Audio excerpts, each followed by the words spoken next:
Where is Hillary? Is he coming? Yeah. I will do that late. Let's start right now.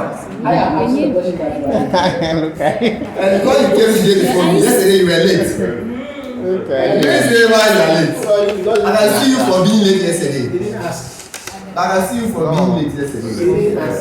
My boss You is should have asked. Cynthia, how are you? That's why I did that. No, I couldn't even say it. After 2 years. You can give me an example of later party transaction. Let me ask a question before. Let's have a later party before we come. You can give me an example of later party transaction. An example. Okay, so if I'm a board member, Charlie is my side chick. Use domestic partner. Release Use domestic partner. Use domestic partner. Otherwise, that actually will enter somebody's mouth. Use domestic partner. She's my domestic partner. And she's a board member of another company that we are working with. Are you with okay. You are a board member of a company. I'm a board member of my. Your domestic partner is also a board member of another company. Then we work. Wait, your domestic partner is also a board member of another company. The two companies are related. Then your domestic partner and your company are related. Yeah, that's the one. So the word is domestic partner. Sorry, the word is domestic partner. It's not such. Yes. Example. Another example. Okay. Give example. What needs to be disclosed? The nature of the transaction. transaction. The nature of the transaction. The amount involved. And the Outstanding amount.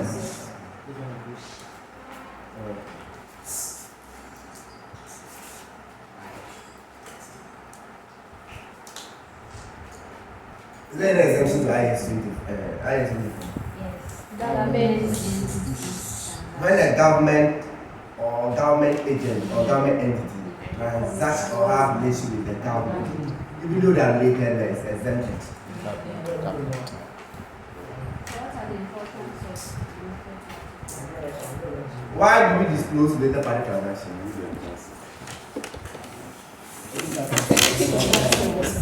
No. Yeah. Why do you disclose? Your tax purposes to know the main to know whether the transaction is an arm or an arm's length. We are not saying related party transaction is not wrong. It's illegal. It's legal. Even without a related party transaction, even that particular transaction will not have one. Okay. But we need to disclose to know whether they are at arm's length. What is operating segment? What makes an operating? What makes a segment an operating segment? So can I ask the question now? Okay. So if you read the book, when you go to the profit stance, that 10% of reported profit didn't say loss. So The greater. no. The greater is the denominator, but then the numerator. He said the reported profits should be 10% or more. So which means we are supposed to use segmental net profit or No. What we are saying, for your son is going to understand this. The chemical makes profit. Yes, you know. How much is the profit? One. So 1 over what? the greater of the loss. Then when we go to loss, Did did retail pharmaceutical make loss? yes, How much is the loss? So 2 over 1. about the greater of the profit. So that's why we say the reported profit or loss. They say the reported profits. So the wording of the statement is not complete. And we have added the same reason applies to 75%. So we are saying 75% of the disclosed segment should be 6%. So what makes a segment an operating segment? When they revenue. They engage in business activities, Yes. but generating revenue and incurring what? Hey, incurring expense. And then what? Discrete financial what? It's available for review. And what? The results are what? Regularly reviewed by chief operating decision what? Maker. Can we put two segments together or more segments together? Yes. And what's the concept? Can we? Put two segments and close them as one. Can we combine? Did you say that easily? Yes. When they what? They have the same production processes. They have what? The nature and what? So what's the question again? And what circumstance can we put two or more segments and report them as one segment? Can we combine two and report as one segment? You say yes, if the product they are producing, they are having the same type of customers, the same distribution channel, the same regulatory environment that governs them. So once they have this similarity, you can put them together and what? Disclose as one operator or segment. It's in your notes. It's in your notes. Plenty, I can't say them, they are plenty. It's here. They are having the same distribution channel. Later, Twitch, KT, and the accept. Okay. What about apart from the qualitative factor, is there any quantitative factors you need to meet before you can disclose? Because when you meet the qualitative, you then have to further meet the quantitative. What are the quantitative factors? The quantitative threshold. That's a threshold you must meet. What is it? The total what? So revenue reported by the operating segment. That is external and inter-segment revenue. Should be what? It's the same. Inter-segment is internal. Inter-segment. You sell to other segment. That's internal. Which I don't want to do that. Say inter-segment. It's greater or more. It's 10% or what? More than what? The what? The combined. Total of the combined revenue. Both what? And the second one says what? Assets. Profit as how much? That's an alternative asset. As I left the profit, right? So profit. The reported profit Uh-huh. is 10% or more of the combined. Of the greater. The greater of entity that did not report what? Loss. And what? Entity that what? That reported loss. Say again. That reported profit. Say again. The reported profit It's 10%. is 10% or more. Of the greater. Of the combined profit of the segment that did not report a loss. Or And or That is not report a loss. it's reported That profit. reported profit. That did not report profit. And the of the combined profit of all segments that were not reported loss. And combined reported of the loss of the 90% of what it means is Or data of reviews of combined what? Segment that did report a loss. With the knowledge. So that's the revenue aspect. That's the profit aspect. The profit. And asset says what? The asset is Assets. 10% 10% of what? or more of the Total combined Assets. assets. Other segments. And we have the overriding rule Yes. to be what? 75% of Cynthia is going to say that one. 75% of what?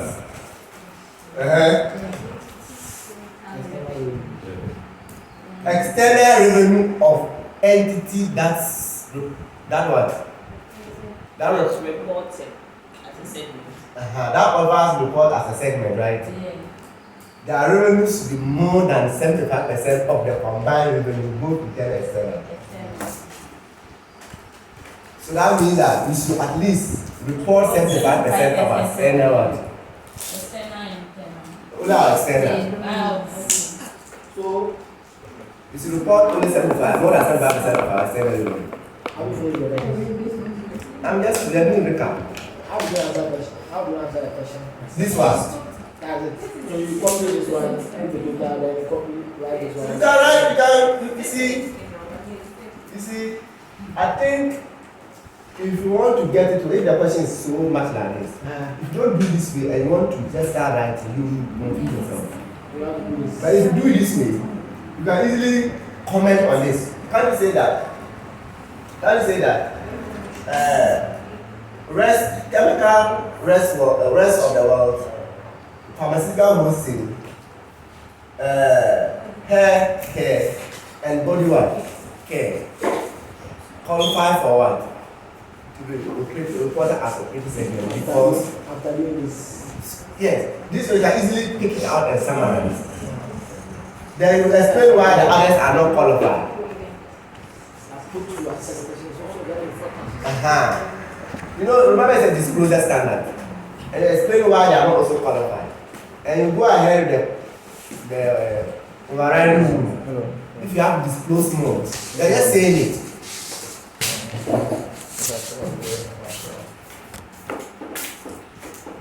You have a question for me on is there any employee benefit administration?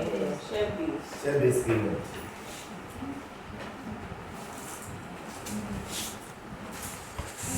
Share this. Share-based payment. For example.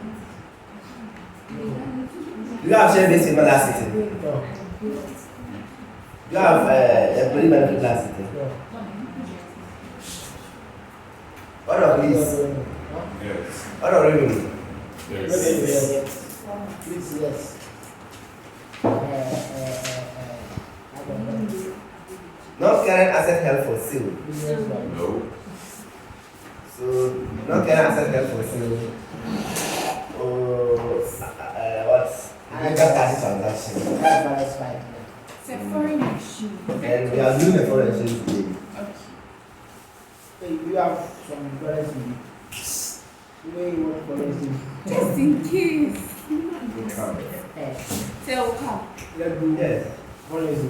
Because if I'm an examiner and I want to test on PP, there's no way I'll get test on PP. I'll make sure that you buy the asset in dollars. That's why you're not the examiner. So first of all, you have to use IS 21 to get your figures before you can go right? 16. So I infuse It's not. IS 21 on the PP. And even before that, I also infuse IFRS 18 on the PP. So that you have no fair value if you want to use. Then after that, I'll add IS 12 on it. Why? Is that it? Then I say, yes, I'll set my own question. Then you now say that in relevance accounting, discuss. You have to automatically be there. So in one question, Uh-huh. 5 standards. Standards. Yes, you have questions like that. I have them, not that. I have the questions.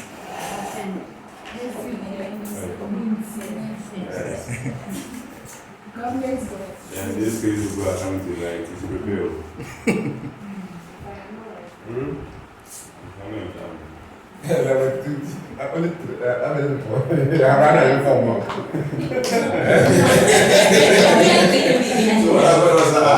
level 4. So what happened was that I never did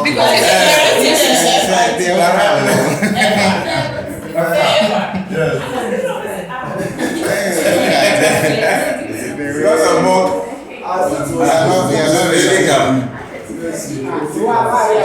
Guys, sit and see the pressure. Fresh pressure. You sweat in the classroom. Make the mistakes. Let's write about 4 more. What time?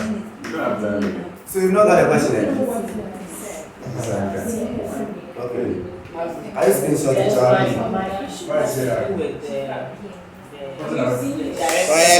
Quiet. Share this with me. You know, in some questions, they will state the employees that left, and then the estimates that will further leave. Another question too will be like employees that left, and then the revised estimates. That portion, revised estimate is confusing. Those two. Okay, you can put the bottom. The next one, like, you put your right on the next one.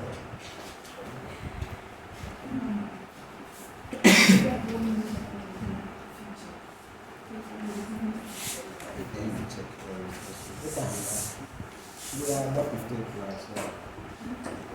So we are only the directors. So let's say you 100 what directors that is supposed to take their life on the 1st January 2020. On this date, you made an estimate that 20% of the directors will leave. Maybe the best period is 3 years. 20% of directors will leave the other one. The 3 years. When did you make this calculation? This estimate? You don't use it. So, what happened on the 31st December?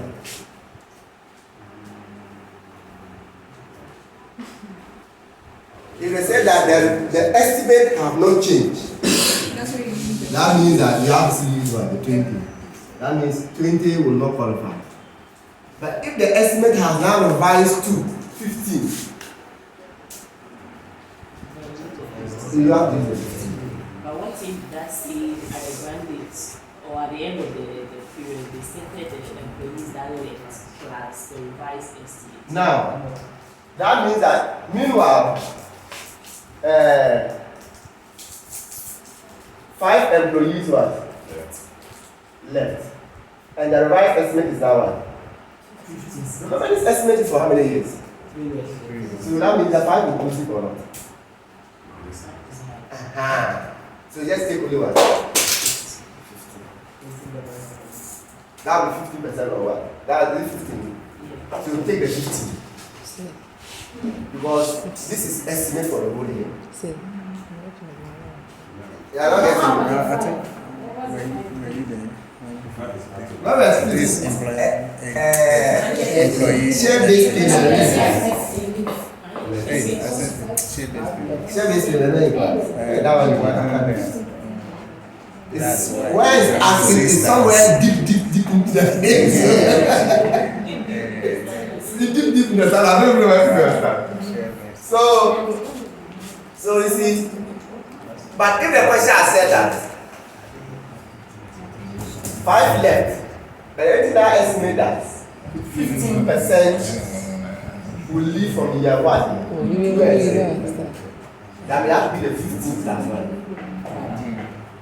That will be 20. So this kind of question is different from where they state the employees that left plus the further. But if they say that 5 left and then further 20 will leave in year 2 and 3, let's add all the 3. But 5 left and it's estimated that 20 will leave from year 3, 1 to year 1, 3. The 5 is inclusive. The 5 is inclusive in the 20%. Yes. You see, when we want to know the people who are qualified, we are looking for those who have left already and those who are expected to what? We add it. So if they give you those who have left, but the estimate is inclusive of those who have left, you don't need to add those who have left to the estimate again. So if this date 5 what? Left. Are they bad? No. But what's the estimate now? The estimate that 15 will leave. From which year to which year? That's the question I have to ask yourself. If it's from year 1 to year what? 3, the 15 is here. Where the 5 is past. So you take only what?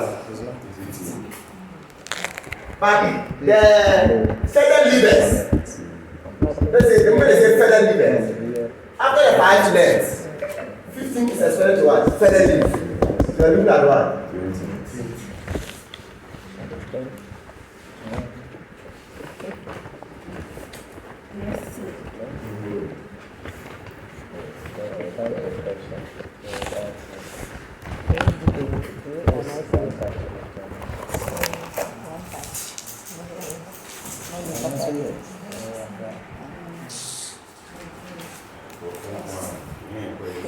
This is a couple of points. Your English is not working. Your English is not that. Even the I said that you don't have critical thinking and understanding of the wording of the questions. English is misleading. English is misleading. So you have to know English. Instead to say entity that reported loss, it's an entity that did not report loss. So entity that reported profit, right? It's an entity that did not report loss. Oh, variable returns, you know the variable consideration.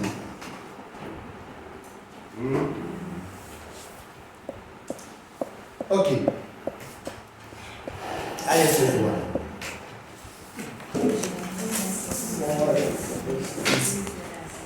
That one. That one, you know that.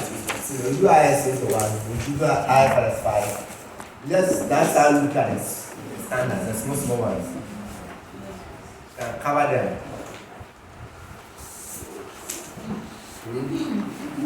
The concept behind them. I don't know of some insurance contract. I don't know why it's coming to my mind like that. Is it part of the syllabus? No.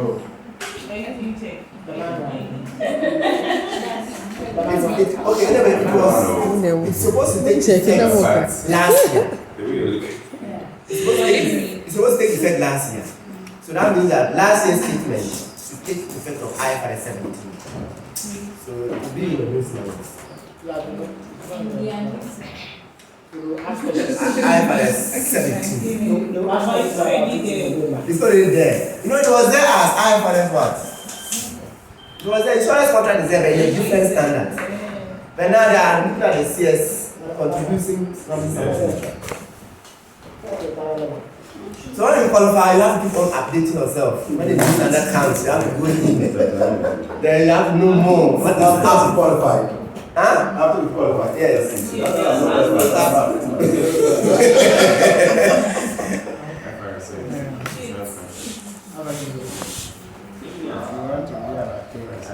can't be an account. But under what name? 17. IFRS 17. I don't know why it's just coming to my mind. We look at the basics.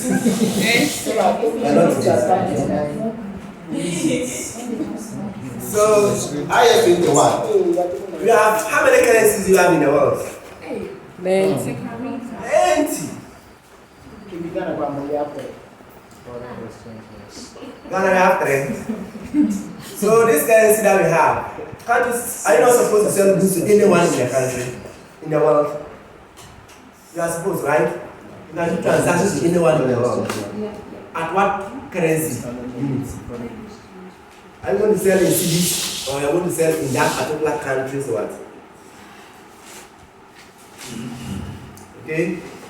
So if you buy goods from US and you invoice you in what? Cities. That means that that will never happen. Where? There's an arrangement where you buy goods in US and you invoice in cities.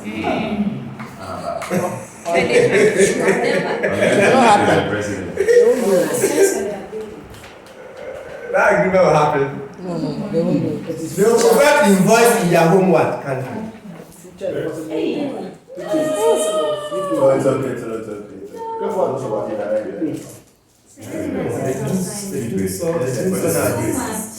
Okay, so the people that They don't want to tell where the MP guys. They don't want to tell anything. But say, you calculate a separate thing, sir.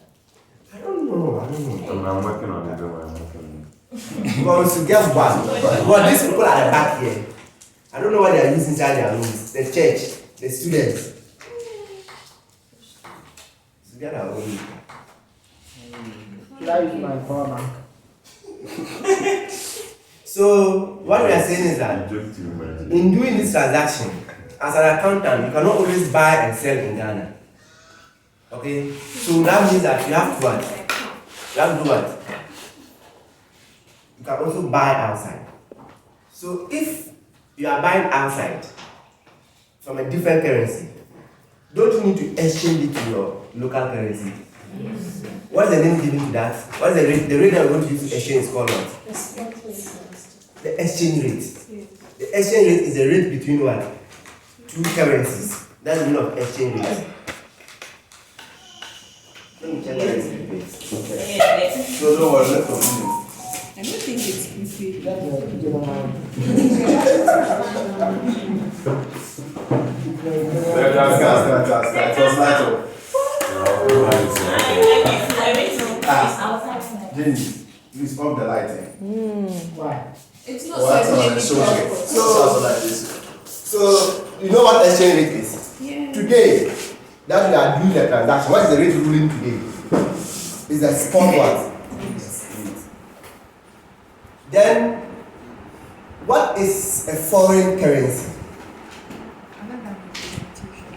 Is a foreign currency is what? Any currency, Any currency other than your what? local currency. The red is not local. Functional. Functional one. Currency. What is a functional currency? And the currency that we use for the majority of the so like That is the factor that determines it. But what is a functional currency? As a functional currency is a currency that is used in exchange That is the exchange rate. The functional currency. the rate in which business the majority of the business Use primary in the. Someone cannot bring the term. What is a functional currency? So what is it? Functional currency. What is it? What is it? functional Currency of what? What is the functional currency? It's like The primary economic environment in which the entity was operates. primary economic environment. Of the primary economic environment in which the entity was operates. What are the factors that influence the what? The currency in where you are operating. So that one they are not going to determine the functional currency. Then there are a number of factors to take into consideration. But the primary economic environment in which the entity operates, that environment. So if you are operating in Ghana, primarily you know operating in Ghana. yes. So your primary economic environment is in Ghana. So what is the currency of Ghana becomes a functional currency. You understand that? However, you can be located in Ghana, but all the operations are taking place in South Africa. So it is the environment, the business environment, the economic environment in South Africa that will determine your business operations. What's the currency in South Africa? That becomes a functional currency. So you can, it doesn't mean when you're in Ghana, automatically your functional currency is be a Ghanaian cedi. So if you are in Ghana, Yes. and also using foreign currency from Ghana, the functional currency is the foreign currency. So what you're saying is that if you are in Ghana, you operate in Ghana, you do transaction in Ghana, or Most of you also do the same transaction in what? South Africa. When you compare them, 50-50, which one is the functional currency? Ghana, Why? because we are in Ghana. The question I asked, you are in Ghana, operating in Ghana, but the currency for was is a foreign currency. So that's what we're saying, that in determining the functional currency, we have to look at a number of factors. Which currency influence your sales? Foreign currency. Major. Oh. Okay. Which currency do you use when you are going to incur costs? Labor costs, cost of production. Which currency influence those costs? You need a foreign. Fine. So you have to pick them one by one. Anytime you want to raise finance, which currency do you raise the finance in? Foreign. Then finally, when you have paid everybody in the company, paid the liabilities, the residual amount is called dividend. How do you distribute the dividend? So if all these are done in a different currency apart from Ghana, you see the functional currency is in Ghana. But where it is 50-50, which one will be your functional currency? Both. When I said Ghana, you didn't say anything. There's an element that doesn't say that use where the company is located. Where The your which the currency that determines your Yes, you weigh all the factors, either dollar or what. Which is the functional currency? You have what? It is now left up to the accountant to choose management, board of directors to choose which one their functional currency should be. Or what is the presentational currency? Currency in which financial statements and transactions Are presented. The currency in which you are going to present your statement. How do you determine a presentational currency? I feel if you are a subsidiary, your parents. Yes. So the group company, how do you determine the presentational currency? It's also management choice. You can choose not to present your figures in cities. You present in dollars. That does not mean that your functional currency is not in cities.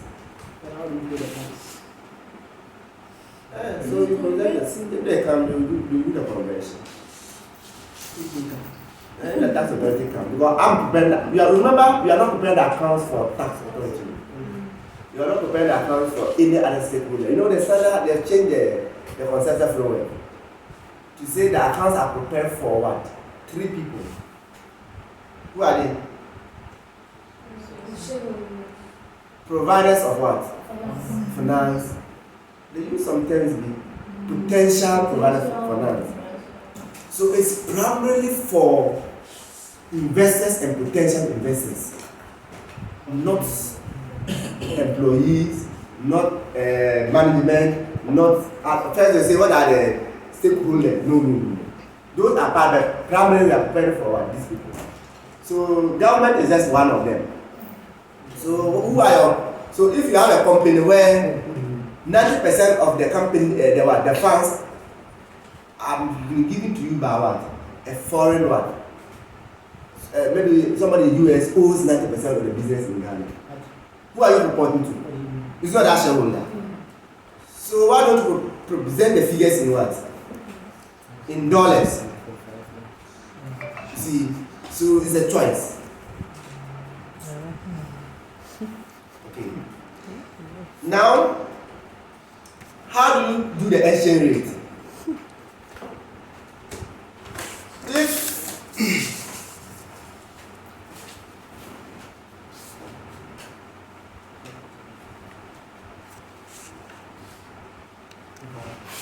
If you buy goods worth what $10,000, or you bought an asset worth $10,000, then now say the exchange rate is goods for 10.75 divided by what is what? 10.75 divided by what? Divided by 1. 1 divided by 10.75. 1 divided by 10.75.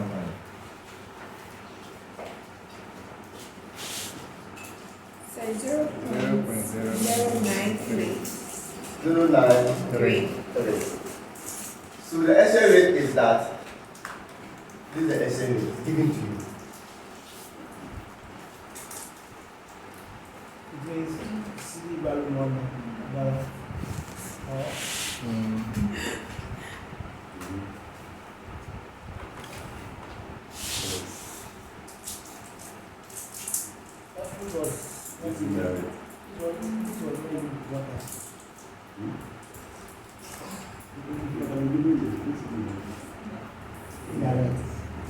Say CD value more than dollar.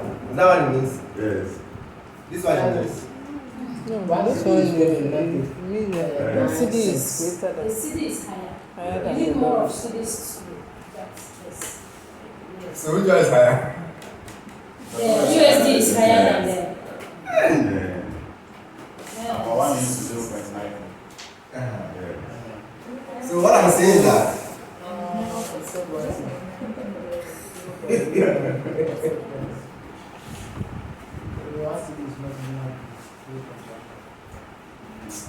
Then again. So this is called what quote? Indirect quote. Instead of quoting this way, they can also say that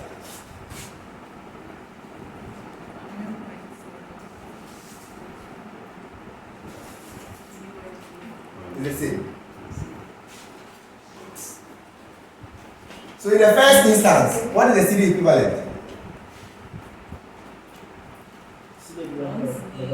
The CD equivalent, they say $10,000. What is the CD equivalent? 107,526.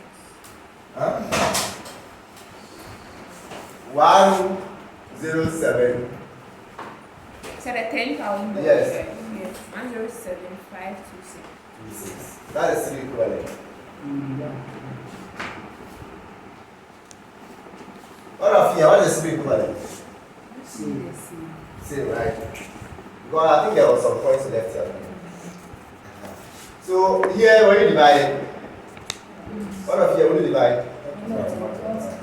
So that's what I'm saying that if you want to go the exam, if it's indirect, you have to buy all these things completely. Always remember that. Quote back what the examiner gives you. 0. what? 0.9 what? 3 what? What are you looking for? CD. Is it given? Then what is given? Then you find your answer. You see that you're divine. Always quote it and place them right. People come here too. You see that dollar is already given, right? It is not given. You see that you are multiplying. Otherwise, you find it difficult. Yeah. Now the legal app. In the 5 minutes up. She wants to sit for 5 minutes. Yeah. Okay. So these are really basics. The examiner don't send the questions to you thinking that you don't know this. Anytime the examiner send the questions to you, you know that you only know how to do the exchange rate. This is a place where banks make money from. Banks, that's the major source of revenue to them, not loans. Yes. Again, Yeah. if Camus is going to import land, they need about $1 million. That means you have to go and buy the dollars from what? The bank. Or Yeah. the bank will find a way of getting the 1 million, but it's also buying from us, the public. So even if they buy from the public 10.2 and sell to Camus 10.3, just 1.001%. Multiply by $1 million and see how much you get a day within the seconds. So now, when it comes to financial corporate reporting, we are looking at how they want to use IS 21 on foreign what? Transaction or on foreign businesses like subsidiaries, associates, branch. That's where we talk about foreign consumption. Okay, which we have done, but we are not going to look at transaction. Now, what happens if you purchase land costing $10,000 on 1st January 2020?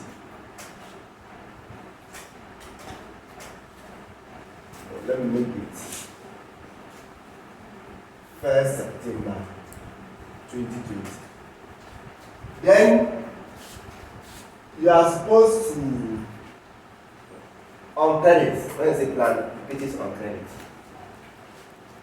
So what happens is that they give you exchange rate. The exchange rate is that on 1st September 2020, the rate was that if you have Ghana cedi 10.5 is equal to 1 USD. Meanwhile, the years ending 31st December 2020. On that date, where the exchange rate is now 11 what? CD to 1 what? USD. Then payment. It happens that you then paid on 31st what? March 2021. Where the USD is now 9 CD to what? 1 USD. And they are asking you to advise the directors because they don't know, they have not done IFRS for 21.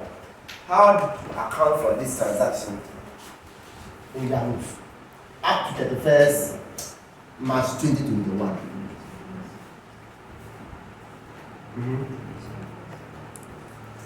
How are you going to advise them?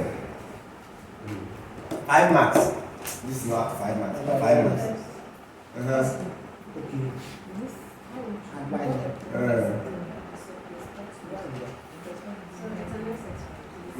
You bought the pitches.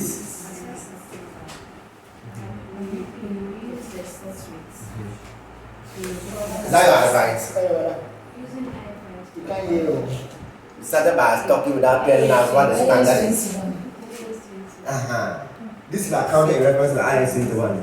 Effect of changing foreign exchange rate.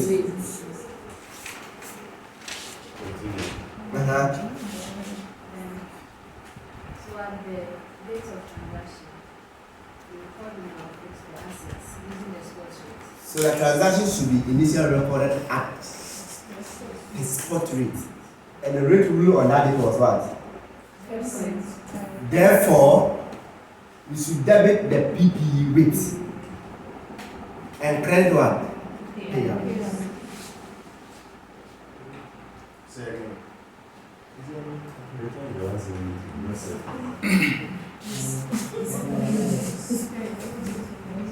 So on day 1, when they purchased first one, September 21, that was the date they bought, right? Yeah. That date is the rate ruling on that date is called the spot rate. So it translates. Remember, in our books, you don't have dollars, you have cedis. So you translate the dollars into cedis using the spot rate on 1st September 2020, which will give us a cedi equivalent of how much? Then what? That is, how many zeros? 4 zeros. Well, this is that. 8, 3, 6, 7, 3. Is that 100,000? Yeah. Oh, then that 5,000. So that's all. 105,000. You see, then we will correspondingly credit what? So this is what? PP, right? Yes. Then we're going to credit what? Payable. Payable or liability. So, payable. How much? This release you have done in the first day. When you do this, this is now your PP. We can now be subject to what?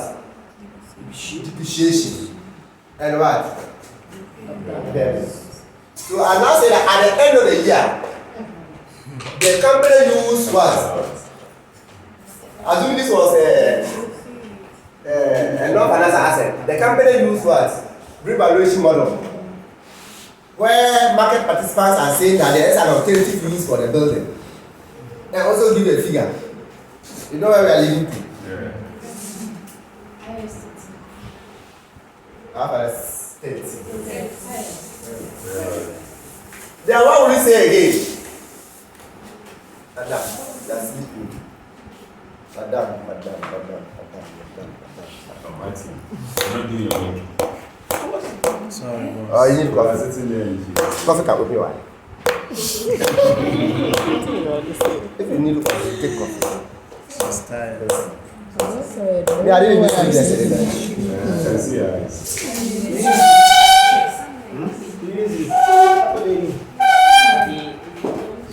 Sleep is for the weak.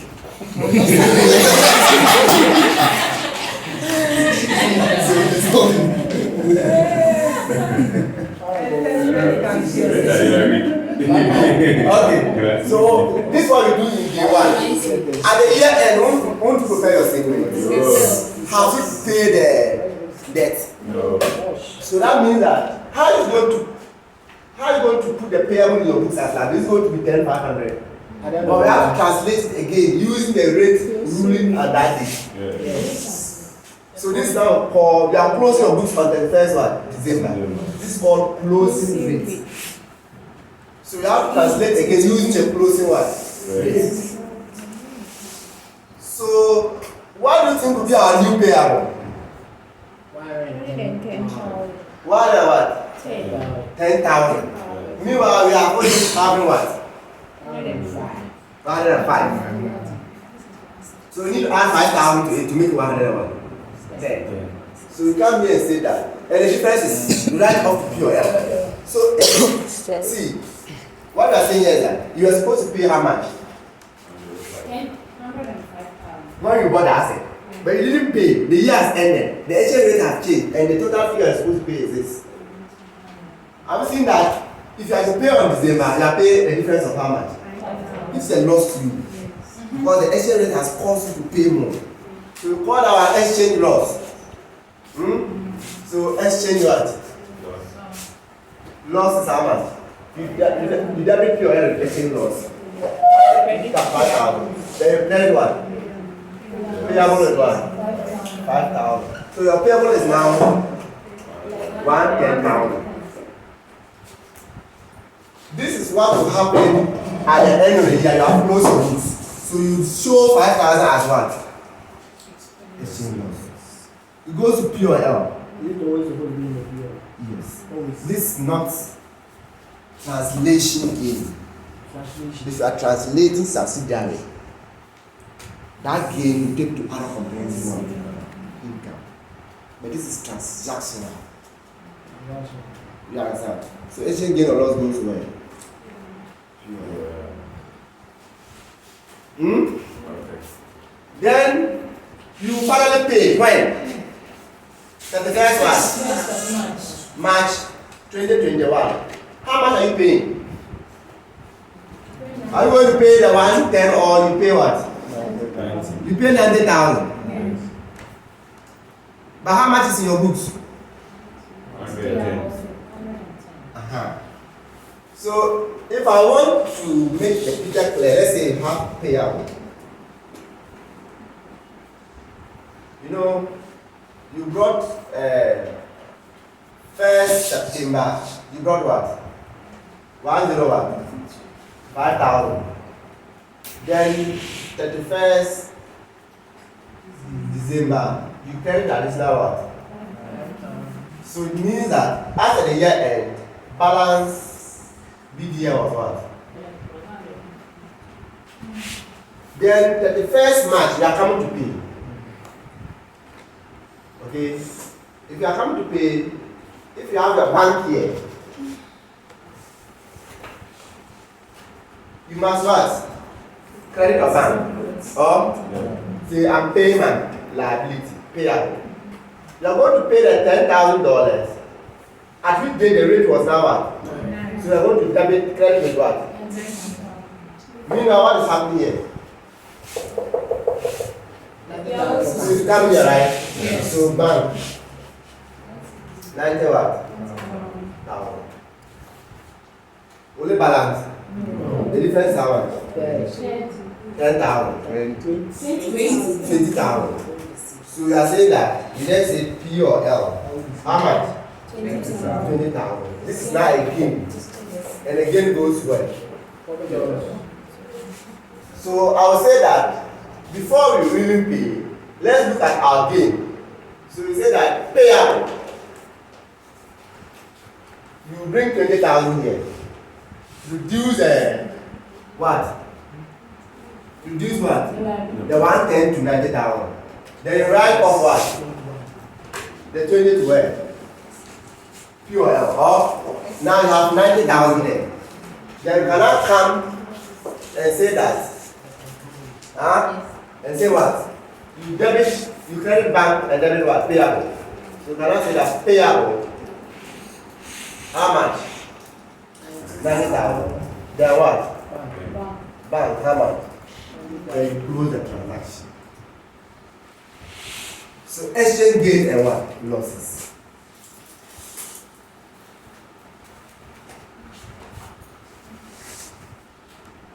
Is that all? Yes. But you must, if you do this, you must give us explanation to it because you are advising. Discuss.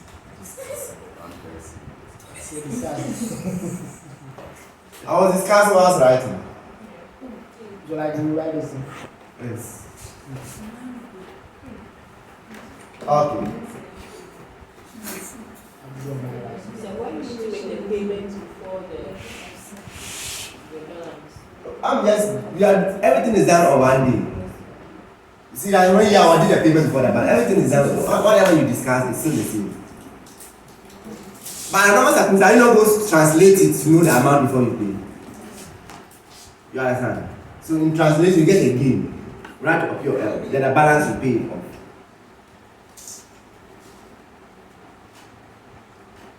Okay. I'm changing this question to the fact that but why didn't you translate the PPE too? You have also translate the PPE. You have to. Or not? No. No. We cannot. No. Can't we increase our PPE because the dollar is increasing or decreasing? No. Why? Why? Because we are not paying PP. It's called, I want you to tell the term. Why are you not doing so? It's a non-monetary what? Asset. Non-monetary what? Asset. You don't what? Make exchange gain or loss on it. But if the non-monetary asset is held at fair value, you have to also get exchange loss on it. If I was doing valuation on this asset, I have to also do exchange gain. If You you are get that example, don't worry. It's only when they're assuming this one was investment property. That means at the end of the year too, they will give you a new fair value. Also in dollars. Where you have to also be looking at what? If I change this into the fact that instead of going for this, they rather went for what? A loan. They went for a loan.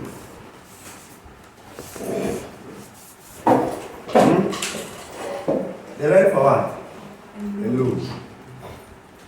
And the loan pays interest of what? 10%. The principal was paid at the end of what? The loan tenure of 5 years. Huh? The principal is going to pay at the end of the loan tenure of 5 years. But just the interest.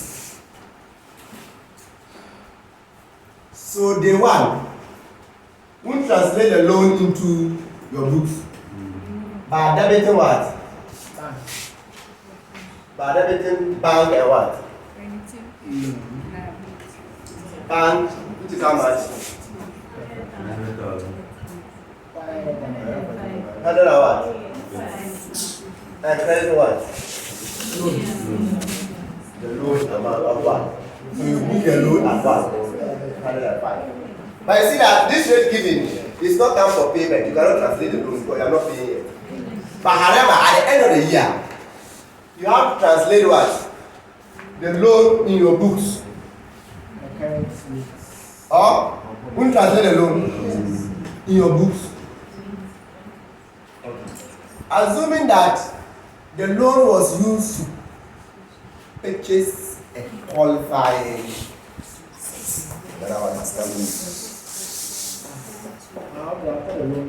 they use the money to purchase what? Qualifying assets. Cynthia, you are sleeping. You are sleeping. You see that when I don't want to be teaching on one standard. So what if they use the loan to purchase a qualifying asset? It means that the interest is what? But you still have to. Interest is 1,000, right? 1,000. So in that case, 1,000 also at the rate is how much? The sports rate. Yes, that's that same day. What will be the interest? Huh? 10,500. But you see, you cannot have interest on these dates. Day one, can you have interest? So the interest will only come at the end of the year. So interest payable will come at the end of what? The year. Because you cannot book interest on day one. Do you understand that? But you can book the loan on day one. So the book loan on day one is this. By the end of the year, you are not coming to have what? Interest. Or now, in that event, you further say that the loan should be, you should add how much here? 5,000. Because the rate is now what? 11, right? So that our loan will now be 110,000. Then you write off what? To where? P or L of how much? 5,000. Apart from that, you have to have what interest what? Payable. Interest what? Payable.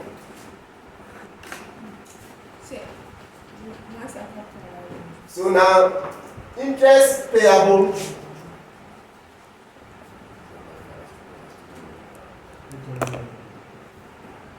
will be how much? 1,000 times what? 11. That will be how much? 11,000. So interest payable is what? Payable, right? 11 what? 1,000. But instead of debiting your error, you debit what? The assets. You are capitalizing the assets. Yes, sir. Because we are calculating the interest for the whole year. So divide by what? 12 times 3. 4. Is it 4? So 4 of it is what? 4 of it is what? The total year interest is 11,000. But it's only September to December. It's 4 months. So 11 divided by what? 4. The 12 times what? 4. That will be how much?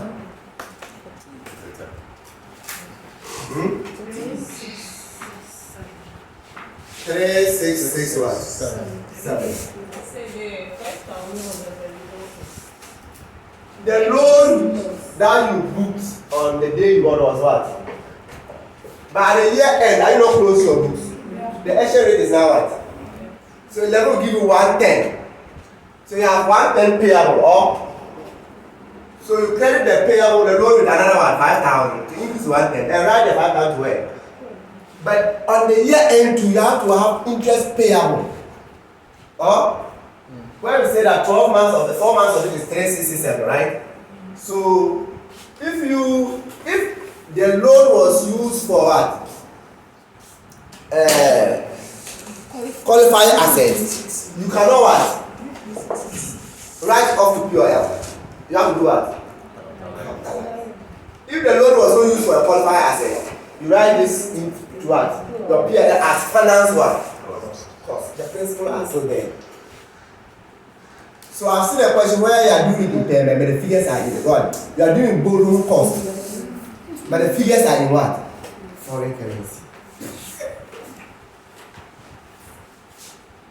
This standard, if you go to this, especially take IFRS 9. Do you know IFRS 9? That defaulting. You still have IAS 1, 21 on it. Even the amortized cost, you have to translating them.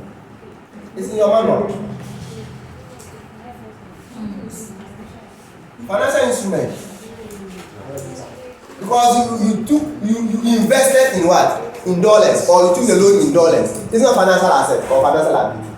How to translate?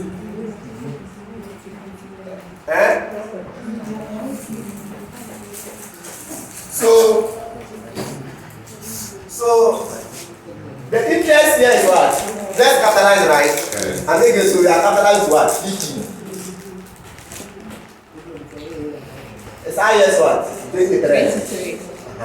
Now, let me change this one to the year end again. Let me make it the first one. December, right? The first December. The year, another year has ended.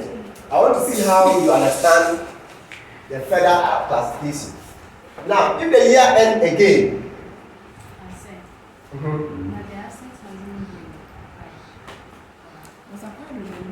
it was acquired with the loan, you are still developing it. So, if all the money, the cost up to date, you capitalize this one as part of what? So you see that you debit the bank, have to remove the money from the bank to go and do the work. I get it. So you also take it from the bank and debit what? The project you are doing. And with this interest should be what? Should be capitalized as part of the project. If it's not used for qualifying asset, you take it as finance what? Costs. And IFRS 9. Now, if the year ends again, you know second year, have you paid the loan? No. See that you have not paid the loan. So which means that the loan balance will now be 90,000 instead of what? Okay. What you thought you wanted to pay 110, but it's now 90. Do you understand that? And you know it's your liability not reducing by 20. It's not a gain. So we are saying that if I'm doing this, I have to go to the loan account and do what? Put what? 20 years. Debit the loan account to have what? 90. Where will the credit go? Where will the credit go? You are right. Aha.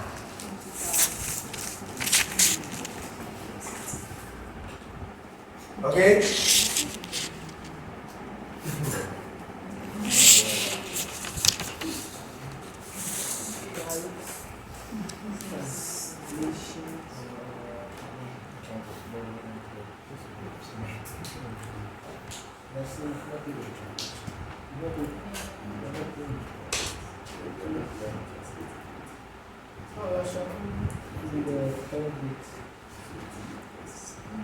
This question, maybe I made it to the man.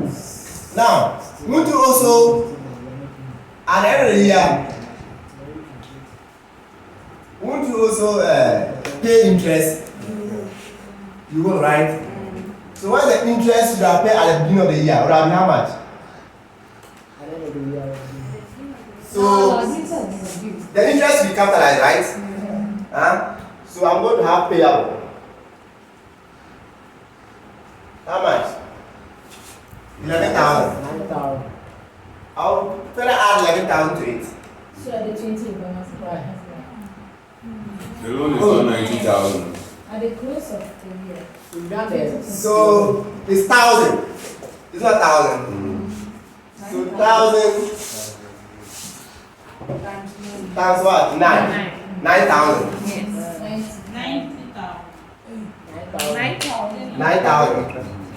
This 9,000 will add to this, and I have my what? Payable, right? I'm payable. This will be my payable. So why is it not clear? It's interest you've not paid. If you pay, fine. You are credit. What about the corresponding debit? You are still capitalizing. You are still capitalizing. Yes.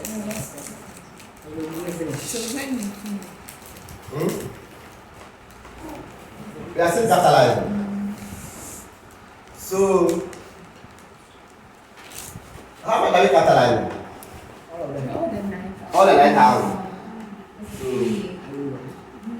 How much?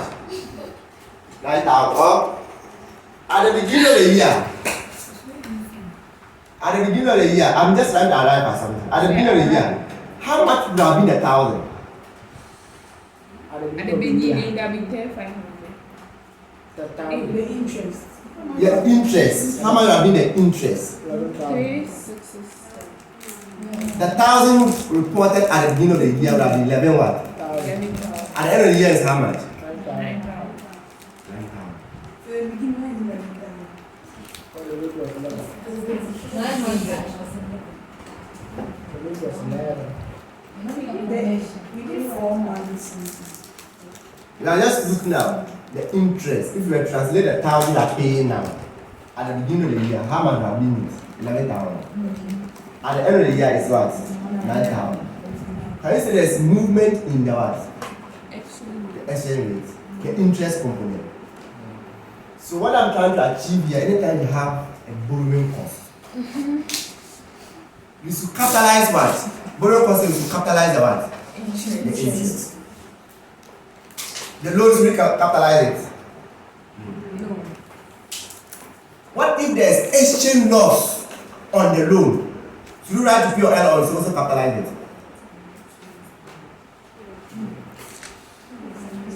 This is level 3. I'm very, very careful. The loan you took, you translate it, and there's loss on the loan. Should we capitalize the loan, the interest? Remember, why didn't we? Where's the loan? We didn't even translate. This one. Why didn't we capitalize the 5,000? Because the loan was used for what? Why didn't we capitalize the 5,000? Says. The exchange difference is not the interest. Okay. Now then, this one. So this on the loan. Is it an interest? No. So the exchange gain on the loan itself was used for what? So now that we are paying more, the exchange rate, the loan amount has increased. Why do you write off the POL? Why don't you go another capitalize it? Look at the point I'm not making. Yeah, that's the point. The loan that was used for a qualified asset. The liability is increasing because of the exchange rate, which you are debiting to POL. Could have also capitalized the what? So can we capitalize the exchange rate on the loan? What are the interests? Can we capitalize the exchange rate on the interest? Yes. Because IAS 23 says borrowing, not the borrowing. So we are only capitalizing what? The interest. We are only capitalizing the interest. So there should be any exchange differences on the interest. That portion should also be what? Capitalized. Don't take it to where? POL. But if there's any exchange differences on the loan itself, take it to POL.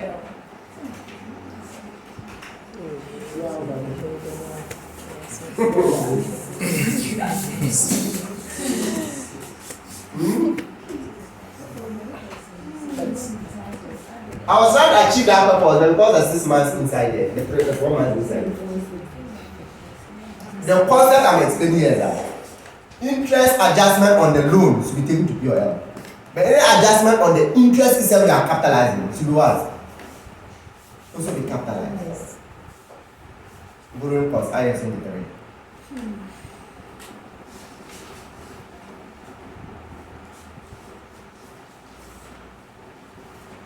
Let's go to the past exercise. There's a question there, Medina Limited.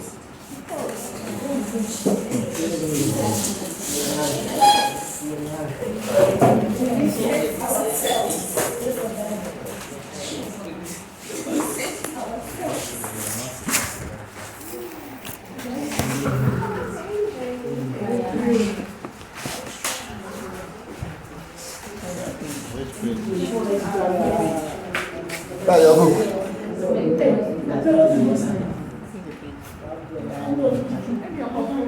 Please. The concept is that you should have a way of memorizing some of the key principles in the standard. You can write too. You can write. I know you. Maybe I can respond. You can write. Just that you have to write there.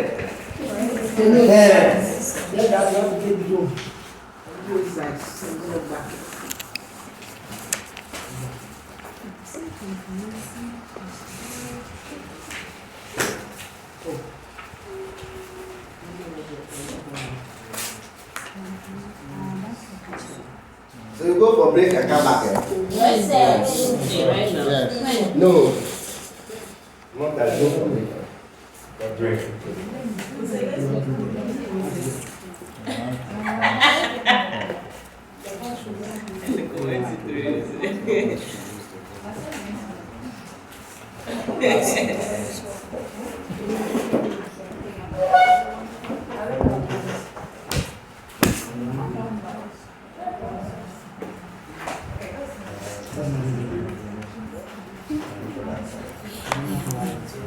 Which page?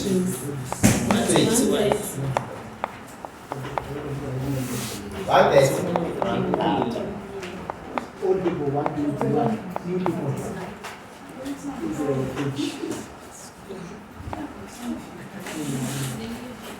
So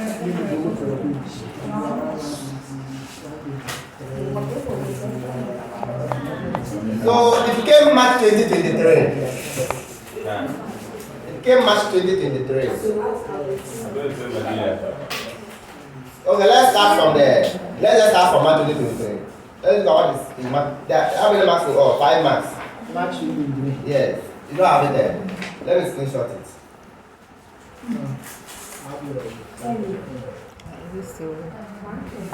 This is different. 140. It's not screenshot. Sorry. This 130.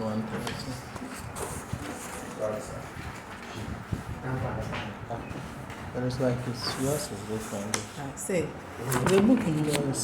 It's not there. Like, this is different from that. There's different. So. It is this thing, that is the way in my eyes. This one's. Good ones. Give it some way. I'll change it for you. Okay. Say hex is on 159. Open 159. Do the screenshot. So I've screenshot on the platform. Sadio PLC. Sadio Amani. Sadio PLC. Import wheat from Ukraine. I think Ukraine is a major distributor of wheat. Let's go to the harbor. That's why. Huh?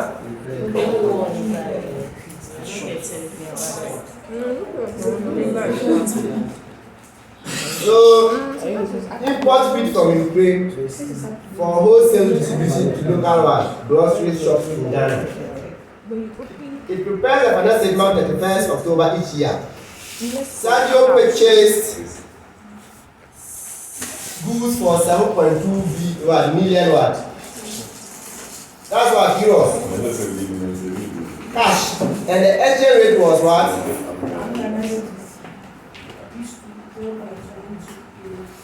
Sadio has not sold any of the goods as at the 1st of October 21. The question is 22. And the net realizable value was estimated to be what? it's different though. IS2 is in, right? When I was saying, I think I was just see But the IS2 question is can not come in any of the standards. The question is not there. Because this is being made 2020. So let's see. Now net realizable value can IS2 is in. Okay. The exchange rate at this date was 0.1, it was 0.14. The only entries made by the director of Sadio were to include the inventory at its purchase cost in CDs. In Sadio's financial statement for the year ended October 2022, Sadio only received tax relief IS offices. So it's not your mind. It's not your good. Check the listen. Check the I posted on the platform. They didn't buy it all. So Sadio received a tax relief on any inventory loss when they released to item what sold. The company tax rate is 20% for the year end, but revised to 25%. But a revision rate of 25% was substantially introduced in when? Which one will you use? Assuming Sadio had sufficient taxable profit, future profit. Why did they bring that statement? Before we what will they, there's no one to say that assuming Sadio has sufficient taxable what? Future profit. We did IS 12. We did IS 12. Why did they say that? Why? Why is not adding this statement? Because when they make any laws, they carry it to the rest of the so they go with tax. But now it is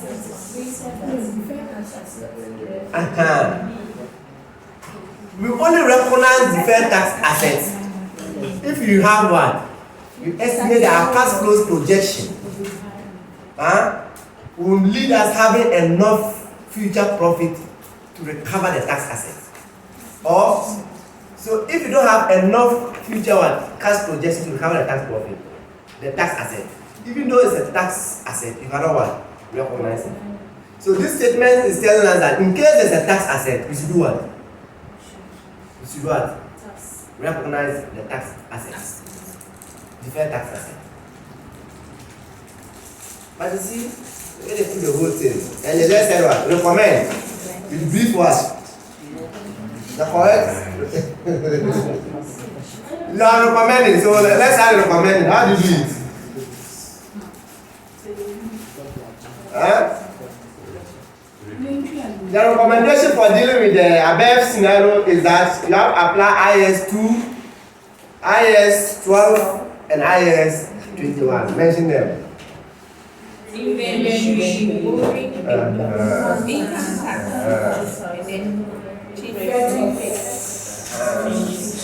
See, they are started recommending. They don't even know which time to apply, so tell them the standards.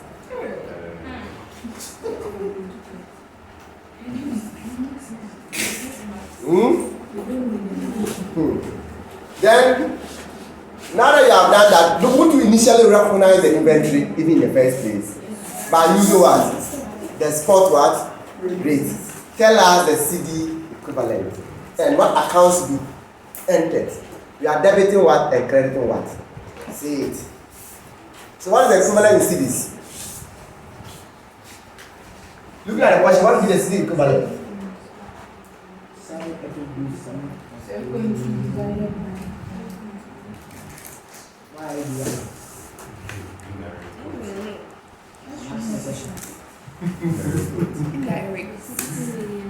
So it's how much? We are debiting what and crediting what?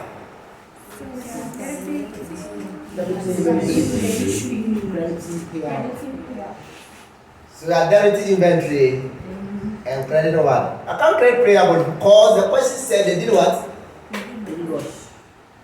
What did they do? They paid with what? Cash. Therefore, there will not be any exchange loss on the payable. What you go and do payable, also go and do payable. If 50% of the goods were paid, you debit part to payable, and that part that is the payable is what we are going to translate and have exchange gain or loss. Credit payable. 50% of it was what? Okay. Okay. What happened to the inventory write down? The name is The value at the end of the year has reduced to 7. To 7.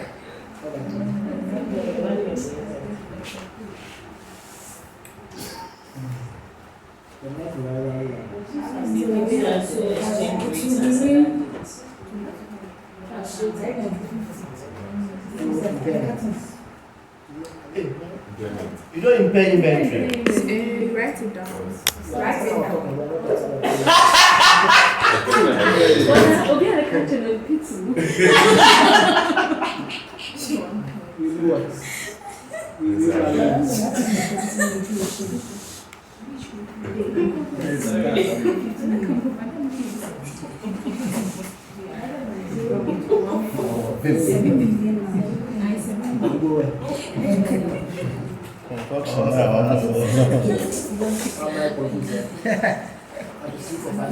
So since he has not sold the goods, and the goods are in inventory, and it was value based on what?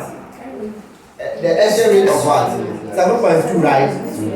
Now the exchange rate is 7. What will be the new value? Is the total cash, the cash. He purchased for 7.2 million cash.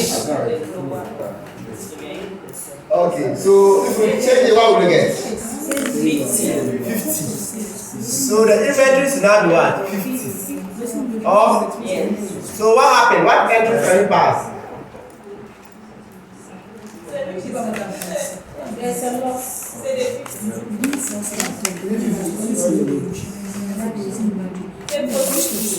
Yes.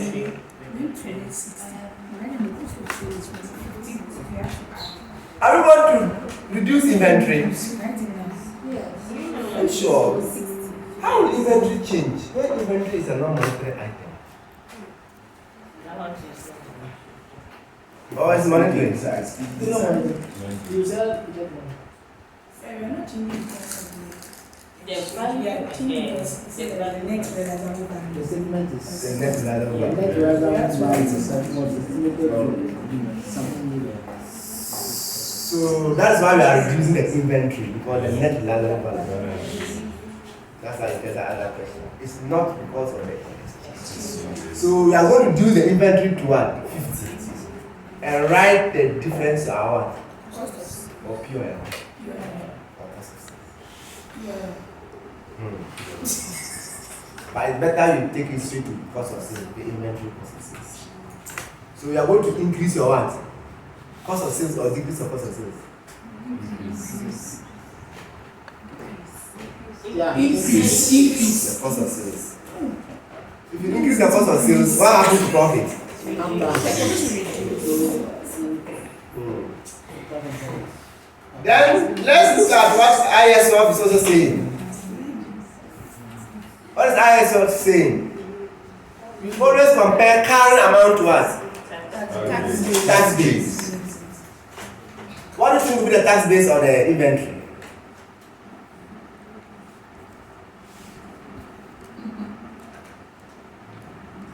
What do you think will be the tax base on the inventory?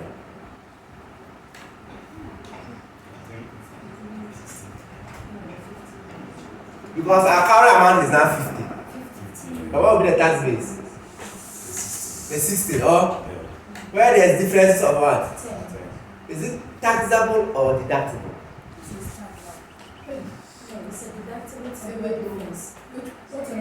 The tax base is 60 and the current amount Please, is 50. are you understand what I'm doing? See, I don't like writing. We are discussing like that. That's the discussion we are talking about. We are on IS 12. And we have to compare current amount to what? Tax base. Oh, you are aware of that? So the accountant says the value is how much? Tax base is how much? 60. So the current amount and the tax base, which one is greater? The tax base so It's greater than what? the current. So anytime the tax base is greater than the current amount, the difference is called what? The difference is called deductible. And deductible leads to deferred tax what? Asset. Can we recognize deferred tax asset or there is a condition that you should have enough future cash flows to do what? Was that condition stated? Yes. If that condition was not stated in your question, you have to talk on both ends as you are discussing.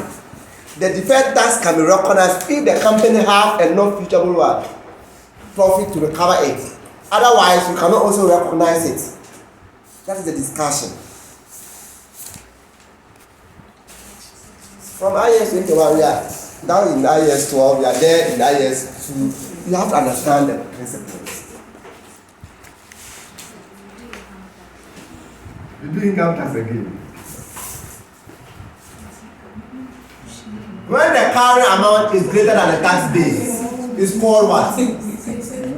Current amount is greater than the tax base. James, are you aware of what I'm saying? Current amount is greater than what? Tax base. Please, is it coming out what I'm saying? Or is it the first time you're hearing it? Because we've not done tax. We've not done tax.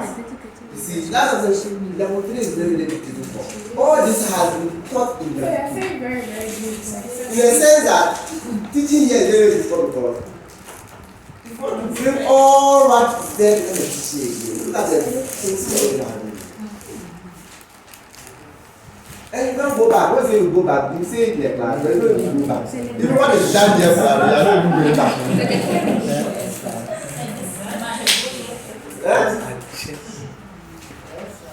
You understand? So when the current amount is greater than the tax base, we have what?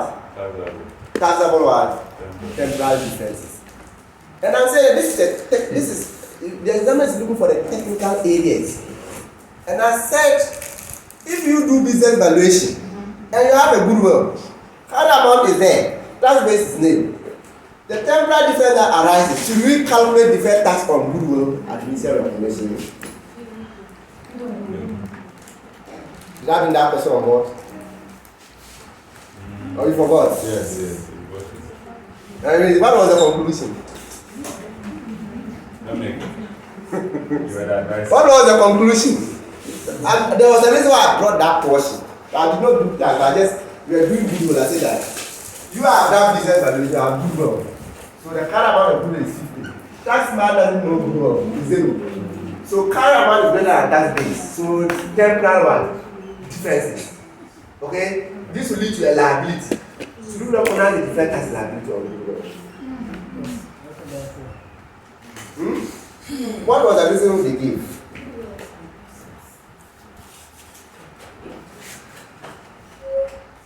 Well, just certain exemptions where it was passed. I use a word. And you were telling me that you didn't use it. I said exceptions. You said that you didn't use exception also.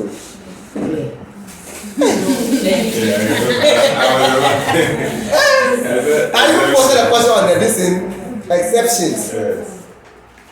So there's a liability, but there's an exceptions to what? Initial recognition of what? Goodwill. So we don't recognize what? Deferred tax liability on what? Goodwill.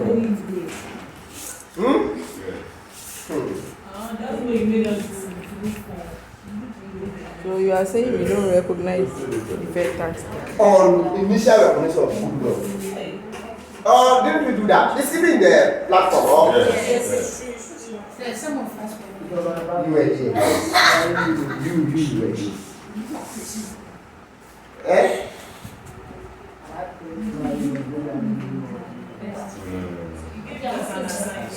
Yes. And I even have to screenshot the solution again, put it on the one. And we read it in class. The reason why we don't recognize goodwill. So who will read it out? So I'm posting it on the page. Post. You don't have it there. So it's not about giddy understanding. You have to take your time and know the connections. On the page. And know the connections.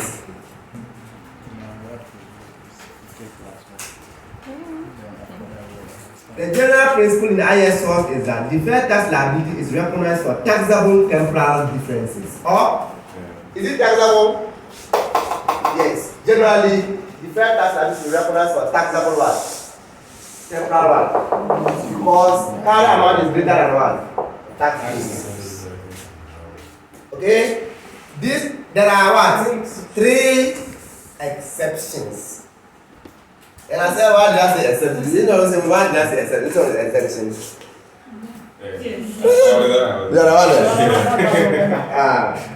Now, liability arising from initial recognition of what?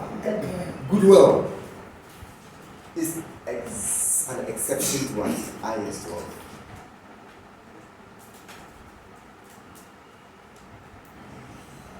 So we are doing console.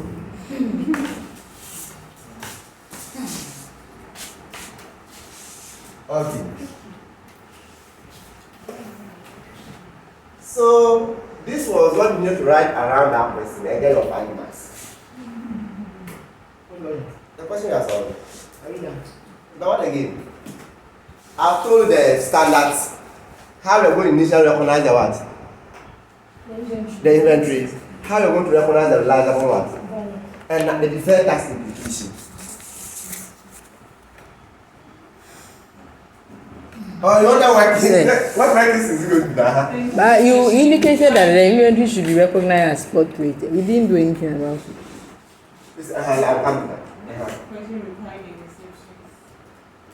Which one? You're solving. That's what? No, I brought it in. I was explaining and I brought it doesn't require it because there's no goodwill. Okay. So what you are saying here is that initial recognition, won't debit inventory. We want to credit something. So we are going to debit inventory with how much? We said we are going to debit inventory with 60 hours. This is 60,000 million. 60 million. Do you understand that? Which was, how do you translate it? It was 7 what? 7.2 divided by what? 0.1 what? 2. This gave us the 60. Then we do what? This is inventory. Or we can call it purchases. Then we have what? Bank, because they paid. How much? 60,000. You do this on day 1.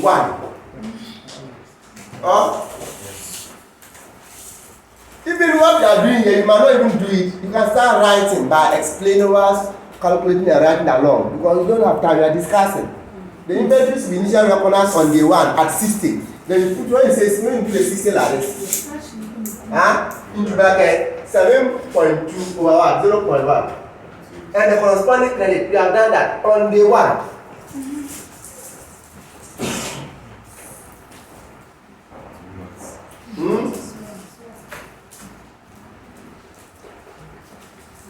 They say there are 2 marks for explanation and 3 marks for what? Computation.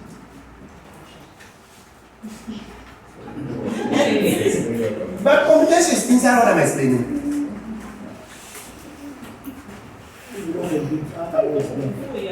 But doing this way is always difficult to do what?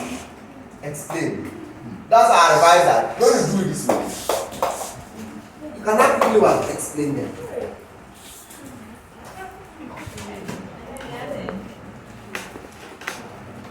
There is no standard that is moving.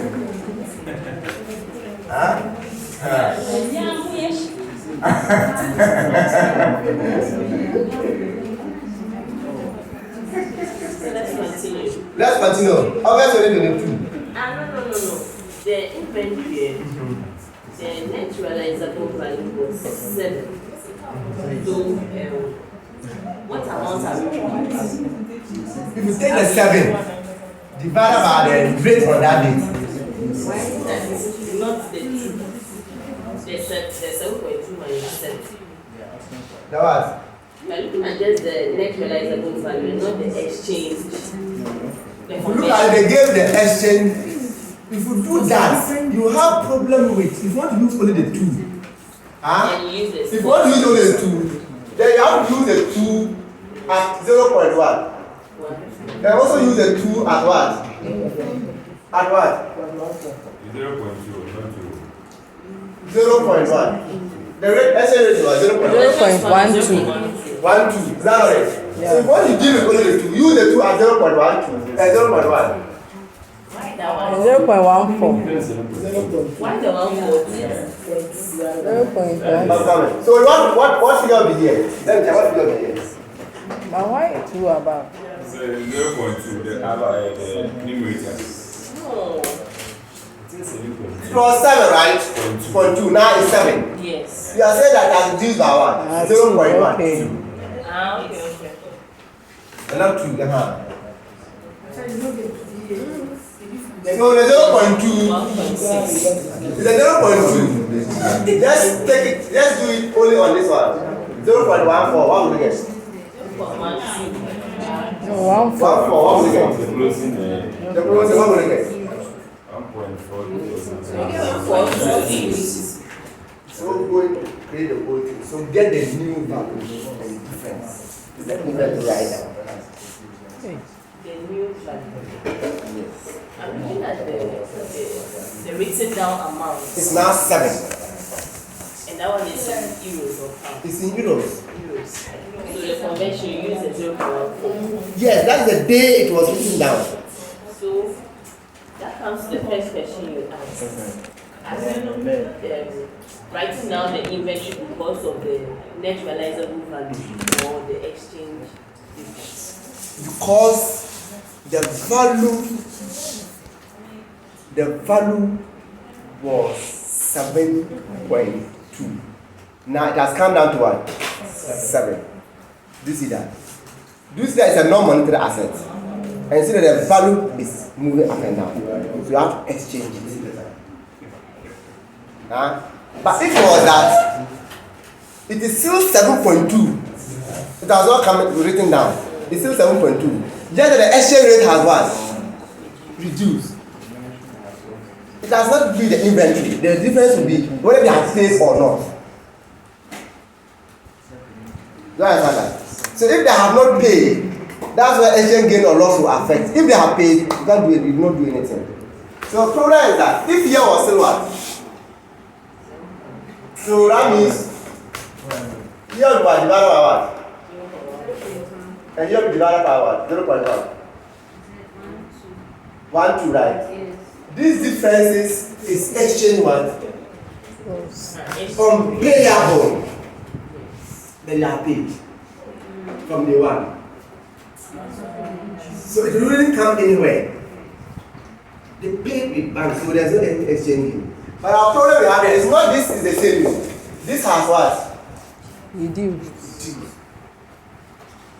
So when the monetary asset is held at fair value, I said that statement, right? We exchange it. What if they haven't paid? If they haven't paid, we have now look at the payable. How much was your payable? 60. Now, how much supposed to be your payable? 50. No. Initially it was 60. No.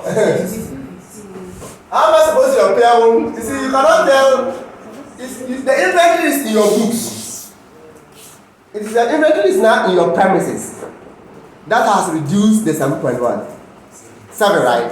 But the supplier knows his invoice price is how much? 6.2. So if the inventory had not been paid, we are comparing this and what? This to know the exchange gain or loss. Because you cannot use 7 for the supplier because you bought it at 7.2. But it was what?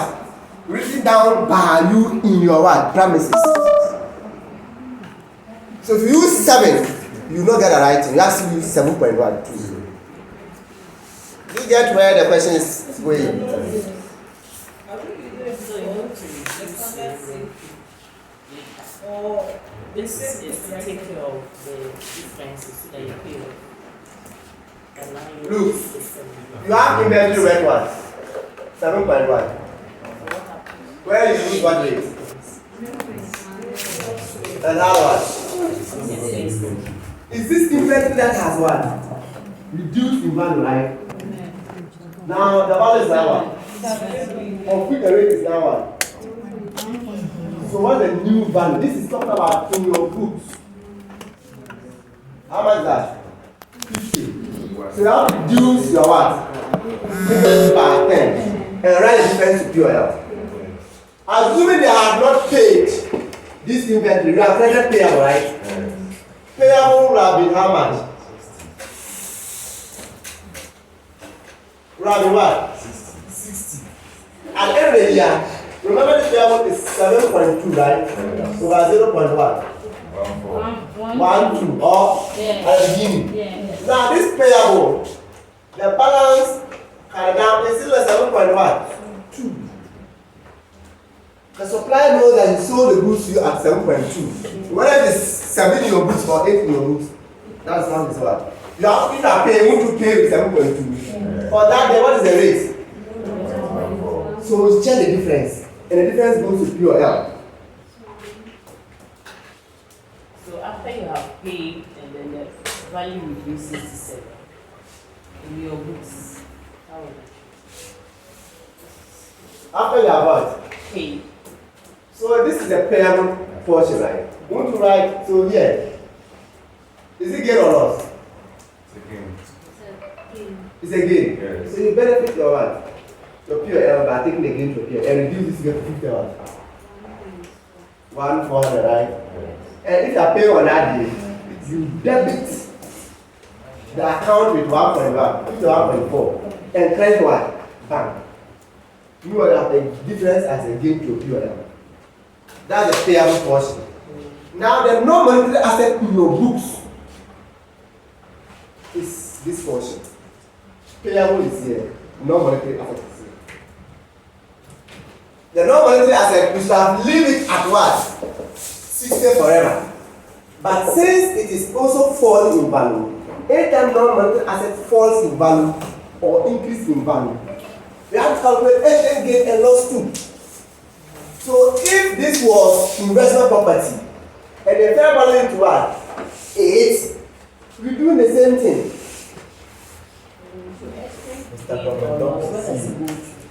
There is the exchange gain or loss here. Now, in this case, rather than we take the exchange gain or loss to QRL, cost of sales. If it's investment property, where do you take fair gain or loss to? Investment property, where do you take fair value again to? QRL, right? Therefore, exchange gain or loss goes where? QRL. If it was property, plant and equipment and it was revalued upwards, where do you take the valuation to? The any gain or loss linked to the revalue amount also goes where? OCI. Okay, I think we have a question on that. But you have notes on IS in the one, yes. Let's take something, let's check the question here. Where we have monetary items. There's a question there.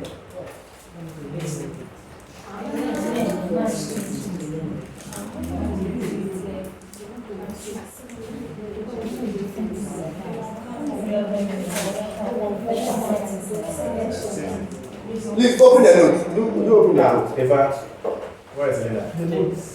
Now I remember Linda. Linda is very I thought Linda was the one sitting back. you said note. The note. Yes, find the one. Yesterday.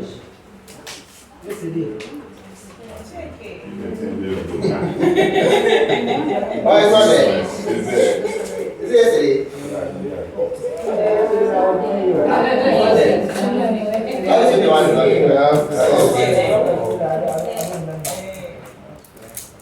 So, no, it didn't go to the.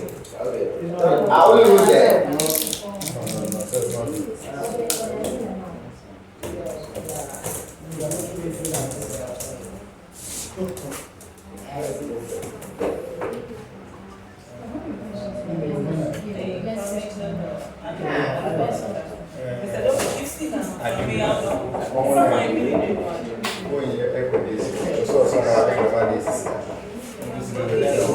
They have the intention. They have the intention. What's up? It will come.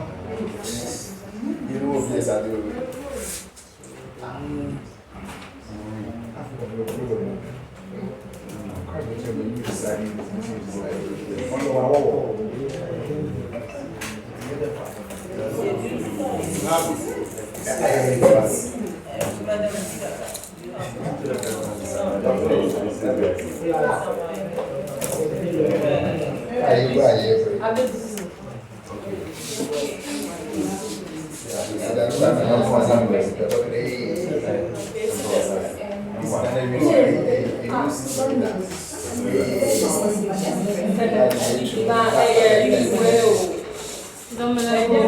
Please open the note. You open the note.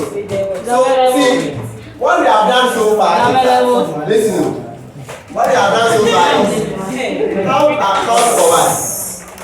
The payable or what? The receivable. Please.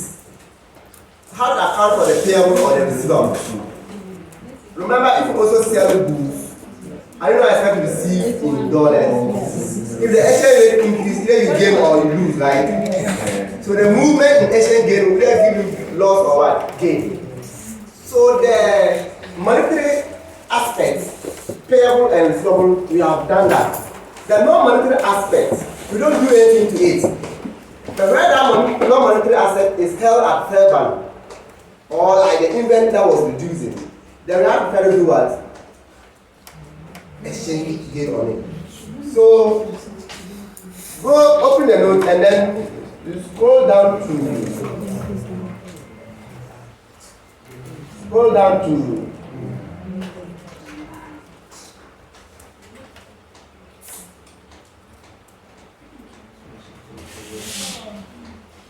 Non-monetary asset held at fair value. That is page 12. Go to page 12.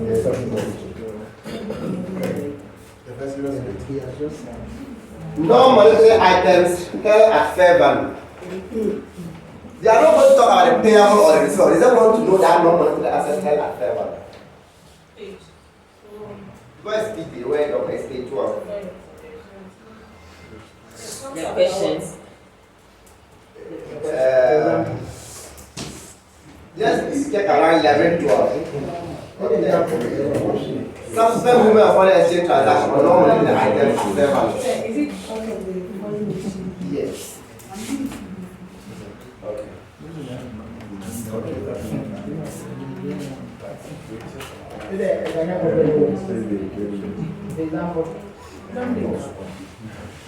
So as they kept it there, let's look at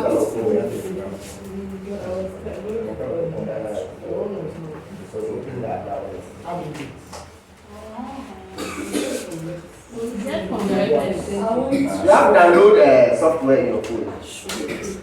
You have to download software. So page 11 or 12. See example of non-monetary item at fair value. The inventory was non-monetary, but you have fair value. So example of non-monetary item at fair value. Page 12. See a Ghanaian company. You have it. It's not loading. You are loading the other one. A Ghanaian company with December year end buys an investment property in Johannesburg for you know what investment property fair value is, right? Yes. So if you look at the solution, they are not talking about whether they pay, they did not pay, movement in payable or whatever. We already know that. That investment property, you know, it's not located in Ghana. It's located in what? The gain or loss is happening in what? The movement in the fair value is happening in what? I see. So if you are here, no, they say the value that you bought 1 million, the value is no longer 1 million, but it's now what? 100. How do you translate in your books? Will you say because it was a monetary asset, I will not do anything? Do you understand that? Okay, so can I read now? Have you all have your question? So the Ghanaian company with the December year expires an investment property in Johannesburg for 1 million rand on 1st January. The company has a policy of carrying investment at fair value, applying the rules in IAS what? 40. See the IAS 21 is in IAS what? 40. You are not escaped to. Okay. Now I'm not questioning is very nice. Exchange rate. Now at the first December, the property was revalued to us. I was in the fair value. Now, the date of purchase, the exchange rate was given. Hey, even South Africa is higher than Ghana. How will Ghana still is higher than what around?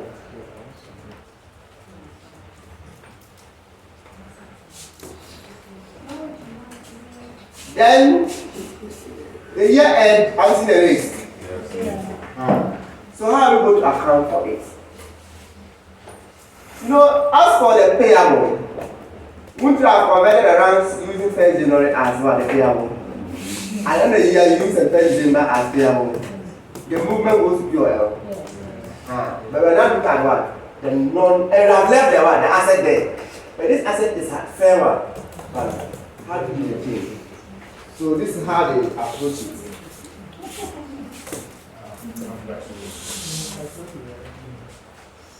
Is that 1 million here? Exchange rate is what? 0.3846. So on that day, the C equivalent was what? 384,600.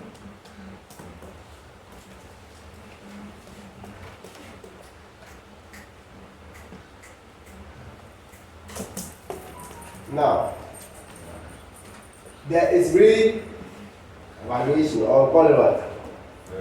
Fair value. Of how much? So let me say this is first what? General, right? 31st December. Won't you still have 1 million? What would be the rate?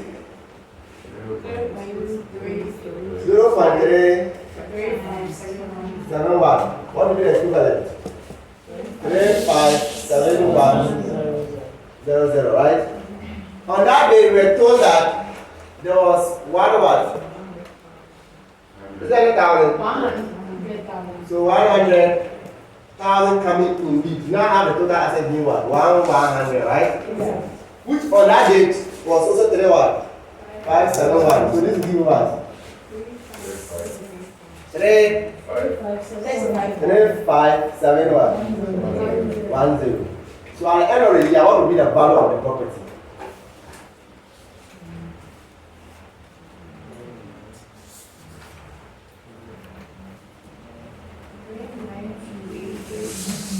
Three, 9, 2, 8 what? 10.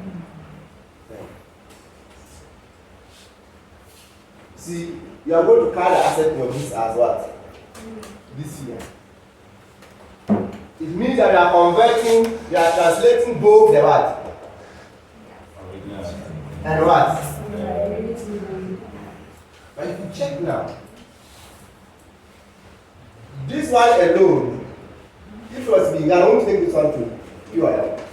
So the whole of this year will go to where? Okay, but do you know that? What's the difference between? Matthew, are you following? What's the difference between this figure? Yes. What's the difference between this figure and this figure?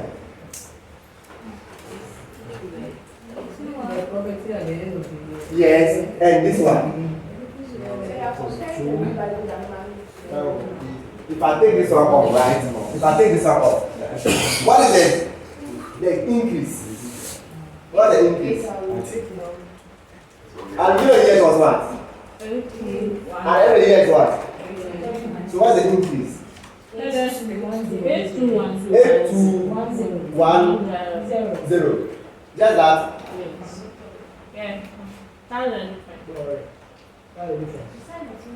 This one for you. 3 feet. Okay. Okay, I understand why.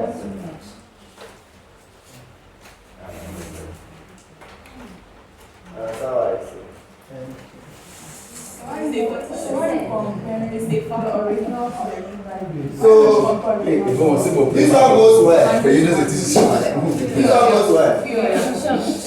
Compare this and this. Please compare this and this. What will you get? 275. 2 what? 7,500. 7,500. And this is what? 3,500. So if you add this to what will you get? If you add this to what will you get?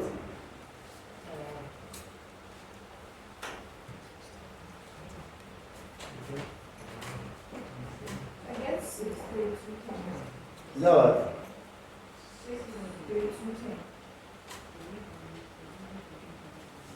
6,210. 6,200.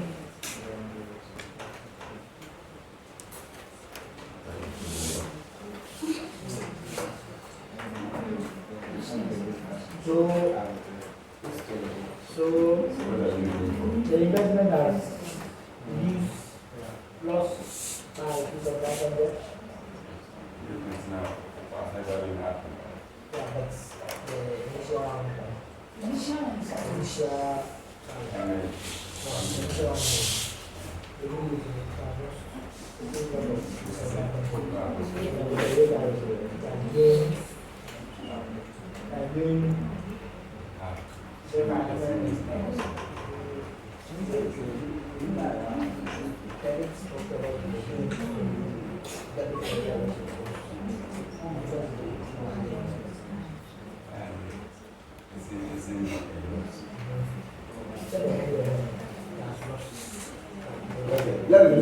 If I add this one,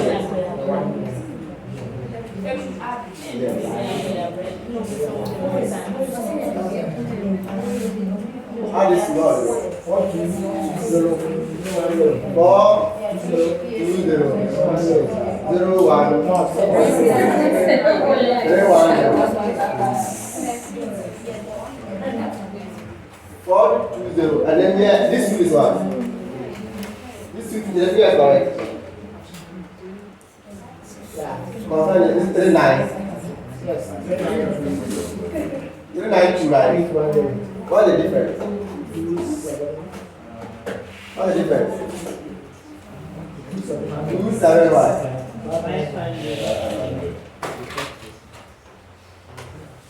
That is the same as.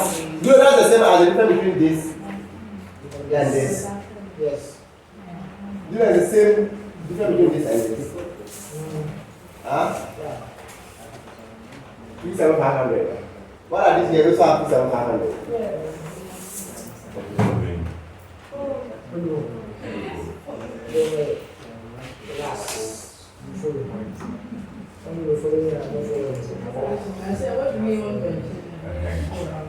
No, you understand Mrs.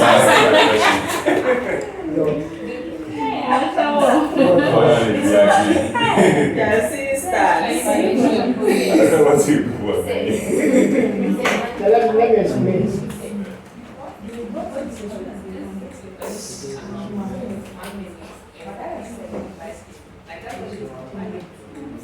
Yeah, the same thing are added to the problem. This is the increase in only the what? The investment without what?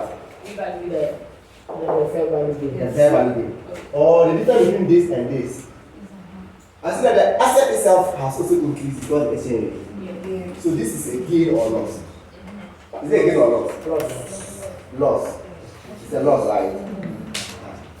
So you see, we have a loss of what? 271. Meanwhile, we have a gain of what? We have a gain of what?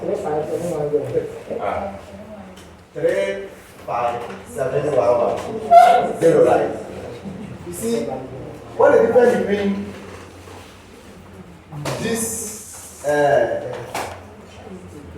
Now, if we do that, if we do that, what do you have here? What's the net? 8 2 1 0. Okay.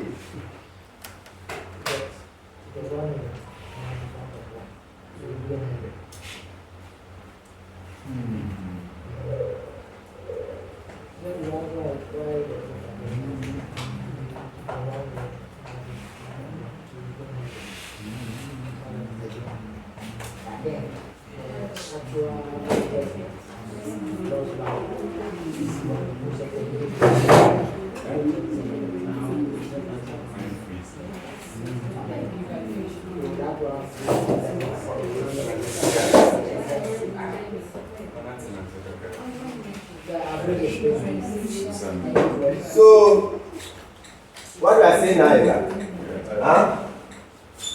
have we translated the fair value? Or it happened on day 1? Yes. The closing, it just happened on the closing. Are we going to have any exchange gain on the fair value? Yes. You can't have, right? But the gain itself, will it go to a POL? Yes. So what we are seeing here is that this gain goes where? Yeah, right? But the asset itself has a loss of how much? That also goes where? So this is exchange what? Exchange what? Loss, right? But this is fair value what? Gain. That's what I want to achieve. You see, what I can say is that the asset in question, translate it. Didn't you do that at the beginning? Take the same asset, translate it. The difference, which will be 2,500, represents either a gain or what? Loss on the asset. In this case, a loss. Now go to where? POL. However, there's also a fair value gain of what? That also goes to where? POL. So you know your net effect that will go to POL. And this one will now come and add to the value here. You have the balance at the end. Good. So you see, the reason why I'm doing this is that why do we take the exchange loss to POL?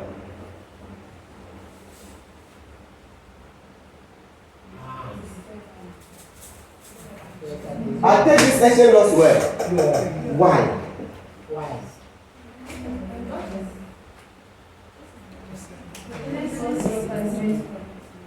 Because the fair value gain goes where?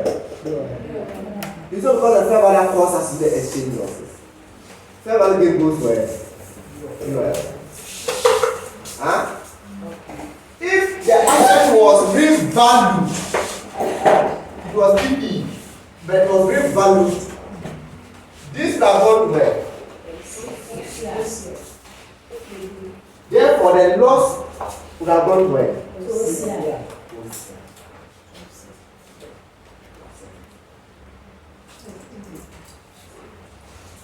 If we revalue an asset, the gain or loss, if it's a surplus, it goes to other comprehensive income.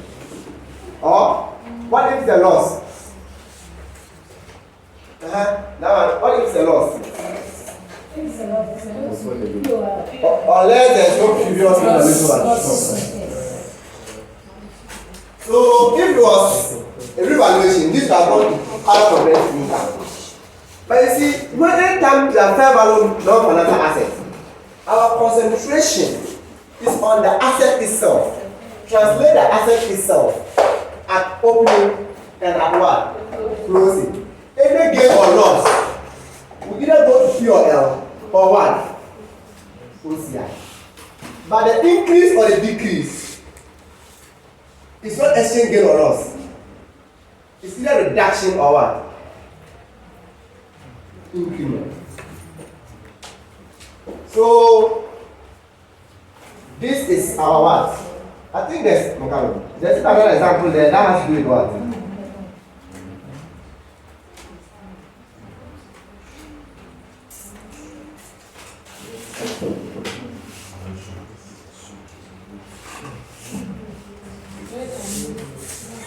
Okay, see, where we read, before where we read, there's another question there. A Ghanaian company with December year end bought a machine from one American supplier at $260,000. So why are we? Page 11.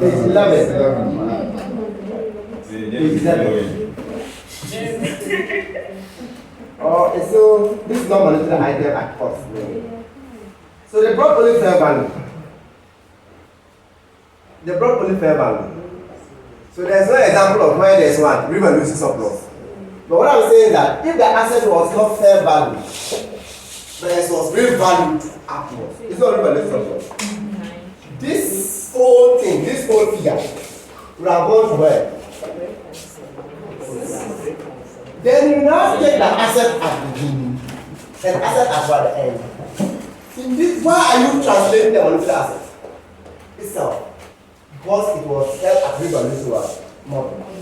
If it was held at cost, you keep this one there and this one forever. But because you get a revaluation model, the revaluation amount comes under OCI. Then you translate the figure and the figure. To know the gain or loss goes where? OCI. This is why they lost. The essence gain or loss will go to OCI. Yes, because it was what? Surplus. Okay. If it's revaluation loss, where will we take the loss to? To QL. Yeah. Now the exchange gain or loss will go to If you have already taken surplus to OCI, then Yeah, that's right. Grandma said that. Yes. What I'm saying is that investment property, fair value gain or loss goes where? Go ahead. The asset itself was translated to have a loss of what? 2-7 goes where? QL. That is because it was investment property held at what? What if you enter the exam? It's rather a property held at what? Real value amount. Is it fair value? It's not PP. The value, the cost was what? Now, how much has come to add? Are you not going to debit this one to the PP? It's not. When you debit it, and you know this value. What is the corresponding credit of this figure? You take it to where? Other comprehensive one. You don't only stop at only the 100. But you cannot compare what? This figure to what? This figure. Or you do what I did. Since this figure is here, also bring it here. You still get the same one. 2,700. This 2,700 becomes what? A loss. That will also go to where?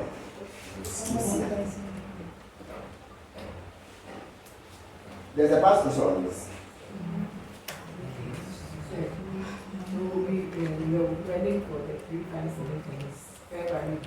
Yes. The fair value gain.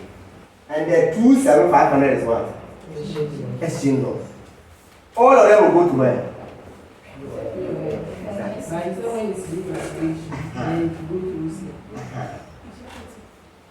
Because we use revaluation every time there's surplus, take to other comprehensive income. Okay, let's check another question. Let's check that question. Let's go back to the past question.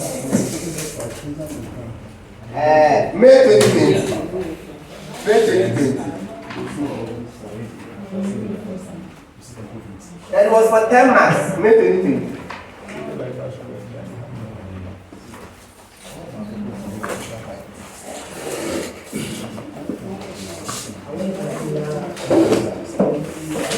May 2020.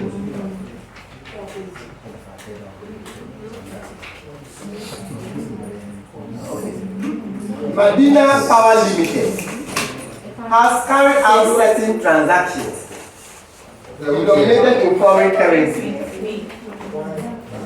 during this financial year ended 31st October 2019, and has also conducted foreign exchange operation through a foreign entity. Madina Power has a functional and presentation currency being the CD. So on 1st July, the year is end of October. On 1st July, Madina Power purchased goods from a foreign supplier for 16 million dinars. At the year end, which is 31st October 2019, the supplier had not yet been paid, and the goods still held in inventory by what? Unfortunately for that, the goods have not reduced in value.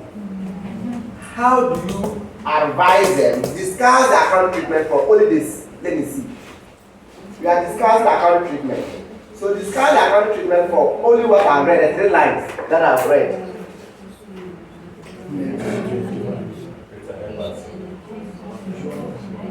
Please, can you talk about it? Yes, I can. They're saying it. Can get well. You say you are saying it. Can you discuss? Something. Or Samson? Are you in the house? Yes, yes. You are analyzing. Only the 3 lines. Don't take more time to analyze it.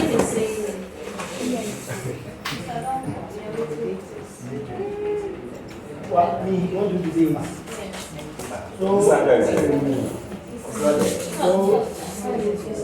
so on the 3rd July. You will. No, you are not the one saying it. Somebody else will say it. Alright, thank you. Okay, Matthew. Matthew, Discuss. Tell me. I'm not going to school. I don't know how to do this. I'm an engineer. An engineer. Yes, so I'm not an accountant. Explain to an engineer how is the accountant. Matthew, please speak in Chief. Oh, you can explain any language you want. In Chief. I was speaking my language. Yes.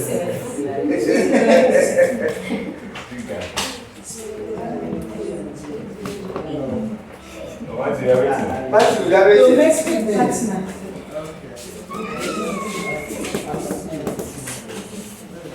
The exchange rate is down there. The first line, exchange rate is there. Okay. So the assets, the standard.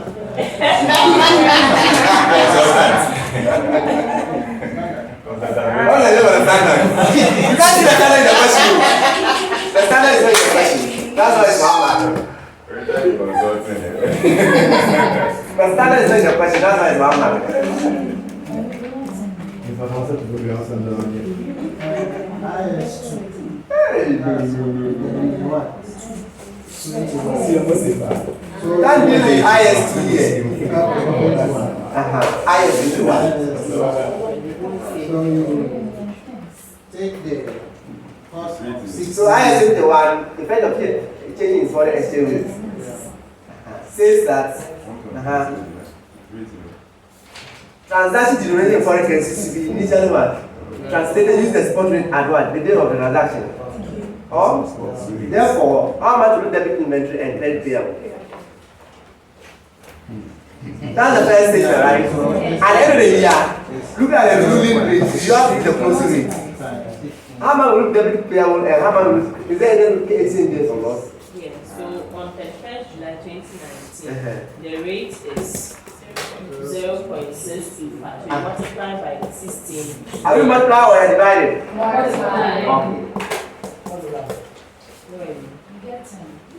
So on day one is 10 million. Yes. So you debit purchases or inventory at once and then payable. At the end of the year, have you paid? What will be the new value at the end of the year?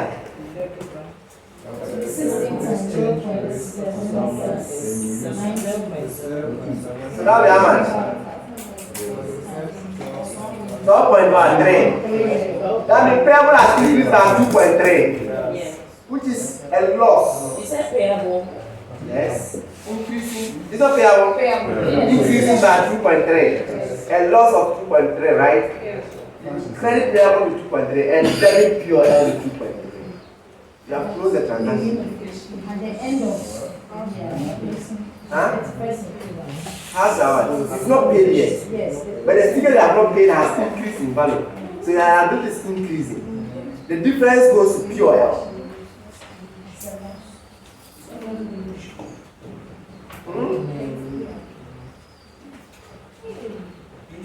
So, as you repeat it, we should use IS to account for it, which requires that the transaction should be what? Translated at the spot rate. So on 31st July, the goods that was purchased should be translated using the exchange rate of what? So it will be initially recognized as what? 10 million. So they want to debit purchases with 10 million or even with 10 million and credit what? At the end of the year, when the company is closing their books, you have to translate using the closing rates, which resulted in liability that being 12.3.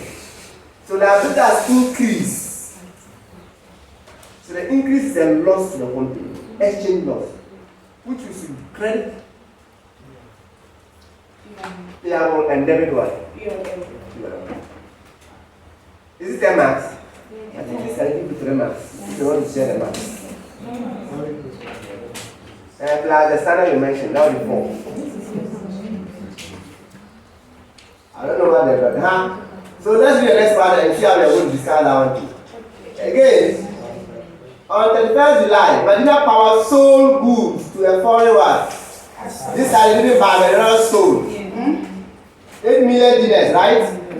And they received payment from the goods on what? They received payment for the year end. Oh? Can you say they received payment before the year end? Or on the same date? How do you account for it? The day the year was, your statement was. The day you are preparing your account is the day what?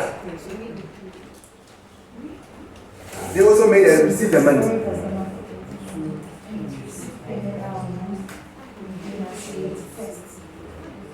It's not the Right, same. right. It's not the It's not the same day. Yes. The year is anyway.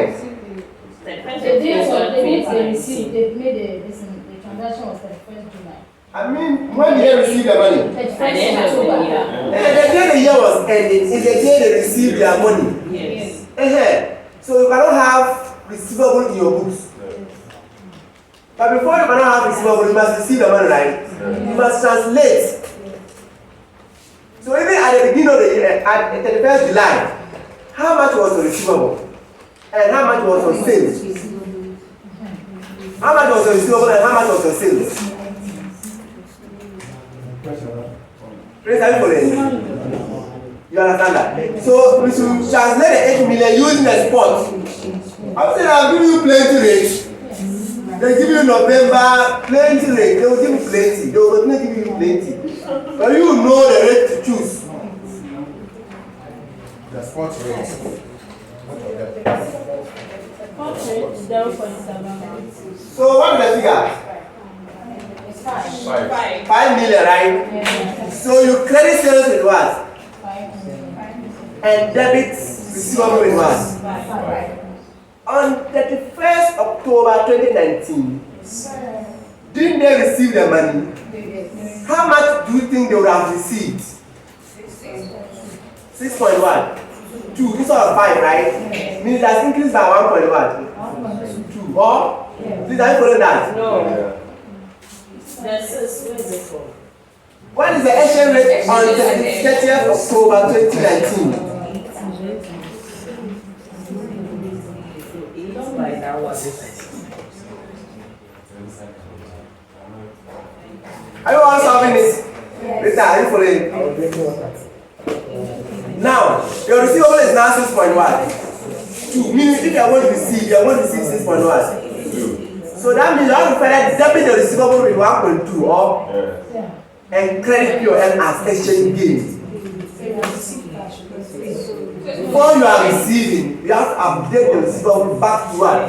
6.2. But debit receivable with 1.2 and credit what? POL with what? 1.2. Then you now debit bank with 6.2 and credit receivable with 6.2. Otherwise, you can't get a place to credit the 6.2. So that one.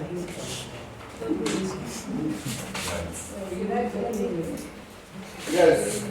I want you to understand that seeing the figures. It says like it's a worry. I want you to understand in hours. When you understand, you can write it.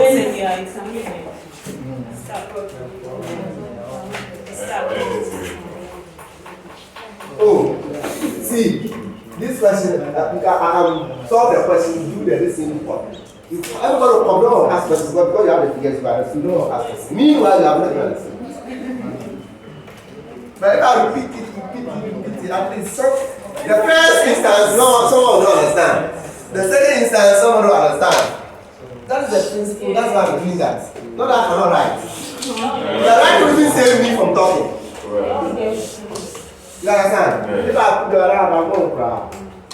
Now I cannot write. So we are saying that we have sales. And we have what? Now I'm doing this account. We have what?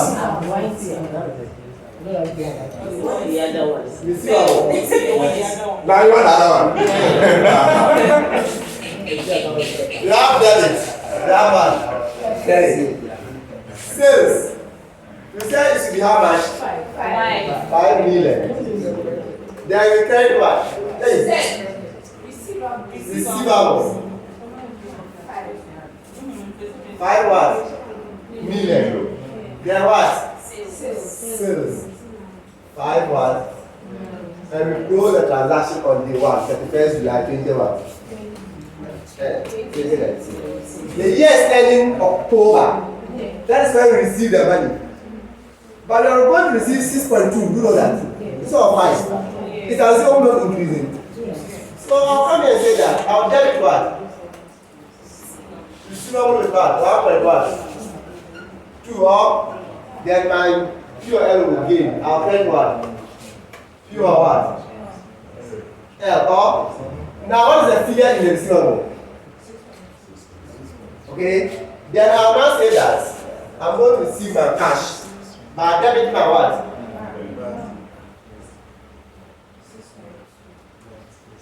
Six point what? And I'm not playing by what? With what?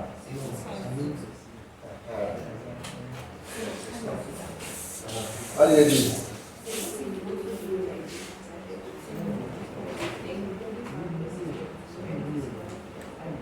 It's the same thing. It's the same thing. The same thing. Because I do this step by step. So what's the other way? So why is the revenue 6.8? Is it 0.0? I thought it's okay. I thought it's 8. This is okay. Let's go.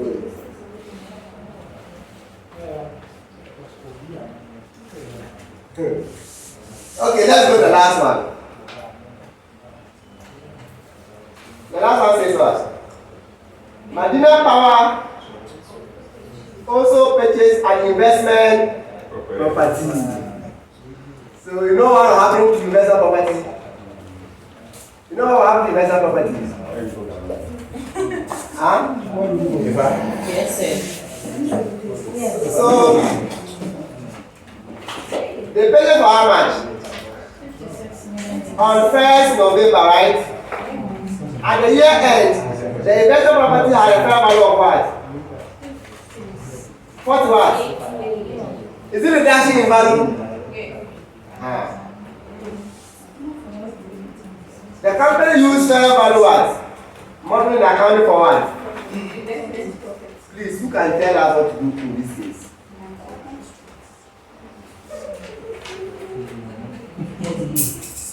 Oh, once you mention the standard at the beginning, all of it applies for not everyone you mention.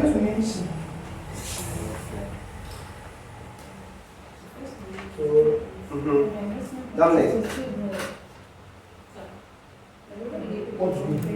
So you debit investment property. Investment property,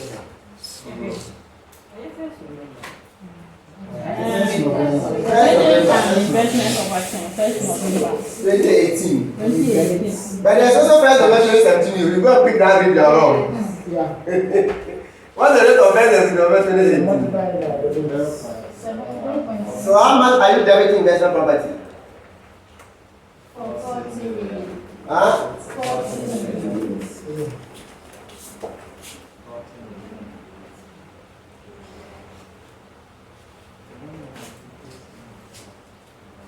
So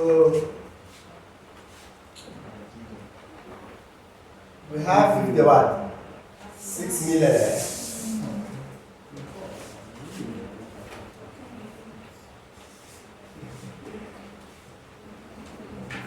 The 6 million at what rate? 0.743. Giving us a city rule of how much?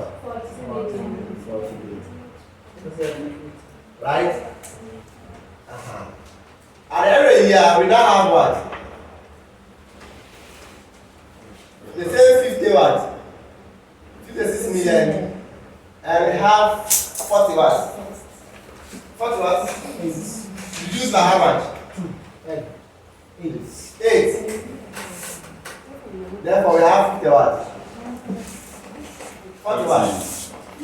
48. Oh. Now, what is the 8 at what rate?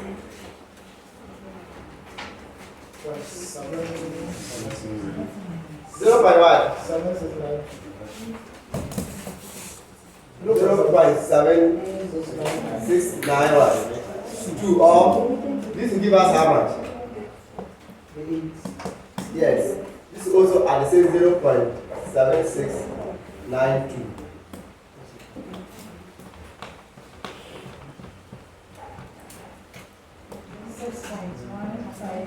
This one. Let's put everything in millions. 6 point what? 15. Then here.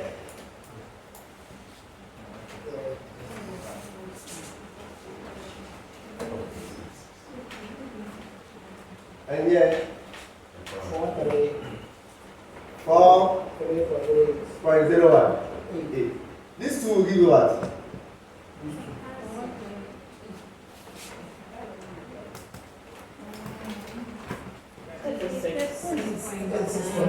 That is 6.1. It's the same as saying 4.8 at once. Do you understand that? But what I've done here, I know that fair value loss is how much? Oh? This is not fair value loss. And I also know that the property that was 40 is now what? There's a difference of how much? 3.01. That is exchange what? Exchange what?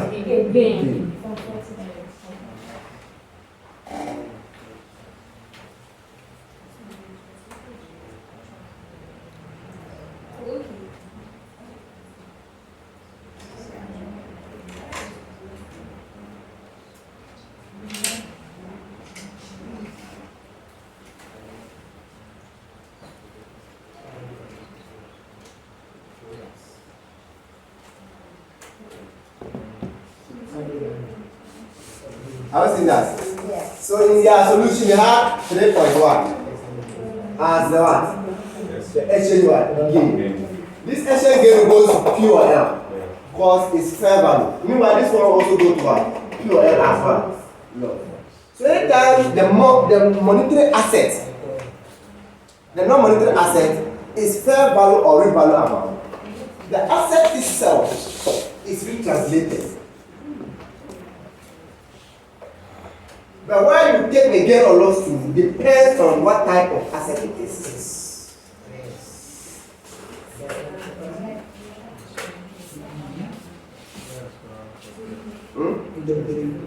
Let's take a break there. I can't wait 2 hours. It's not your book, okay? Which one again? Which one again?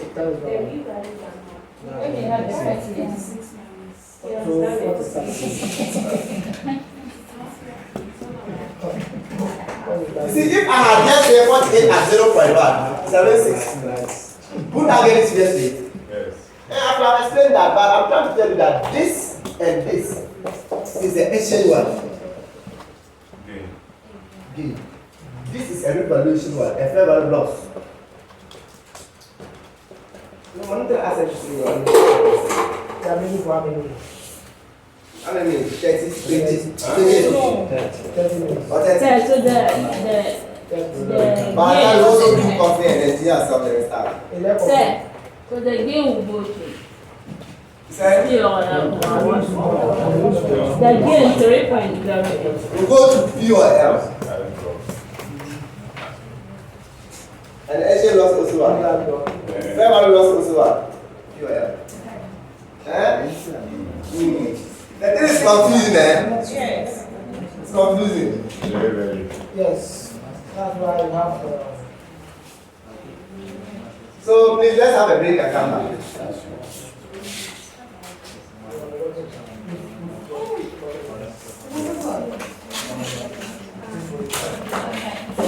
who's working with this? This is my job. Excuse me. Please, if you want to pay your fee,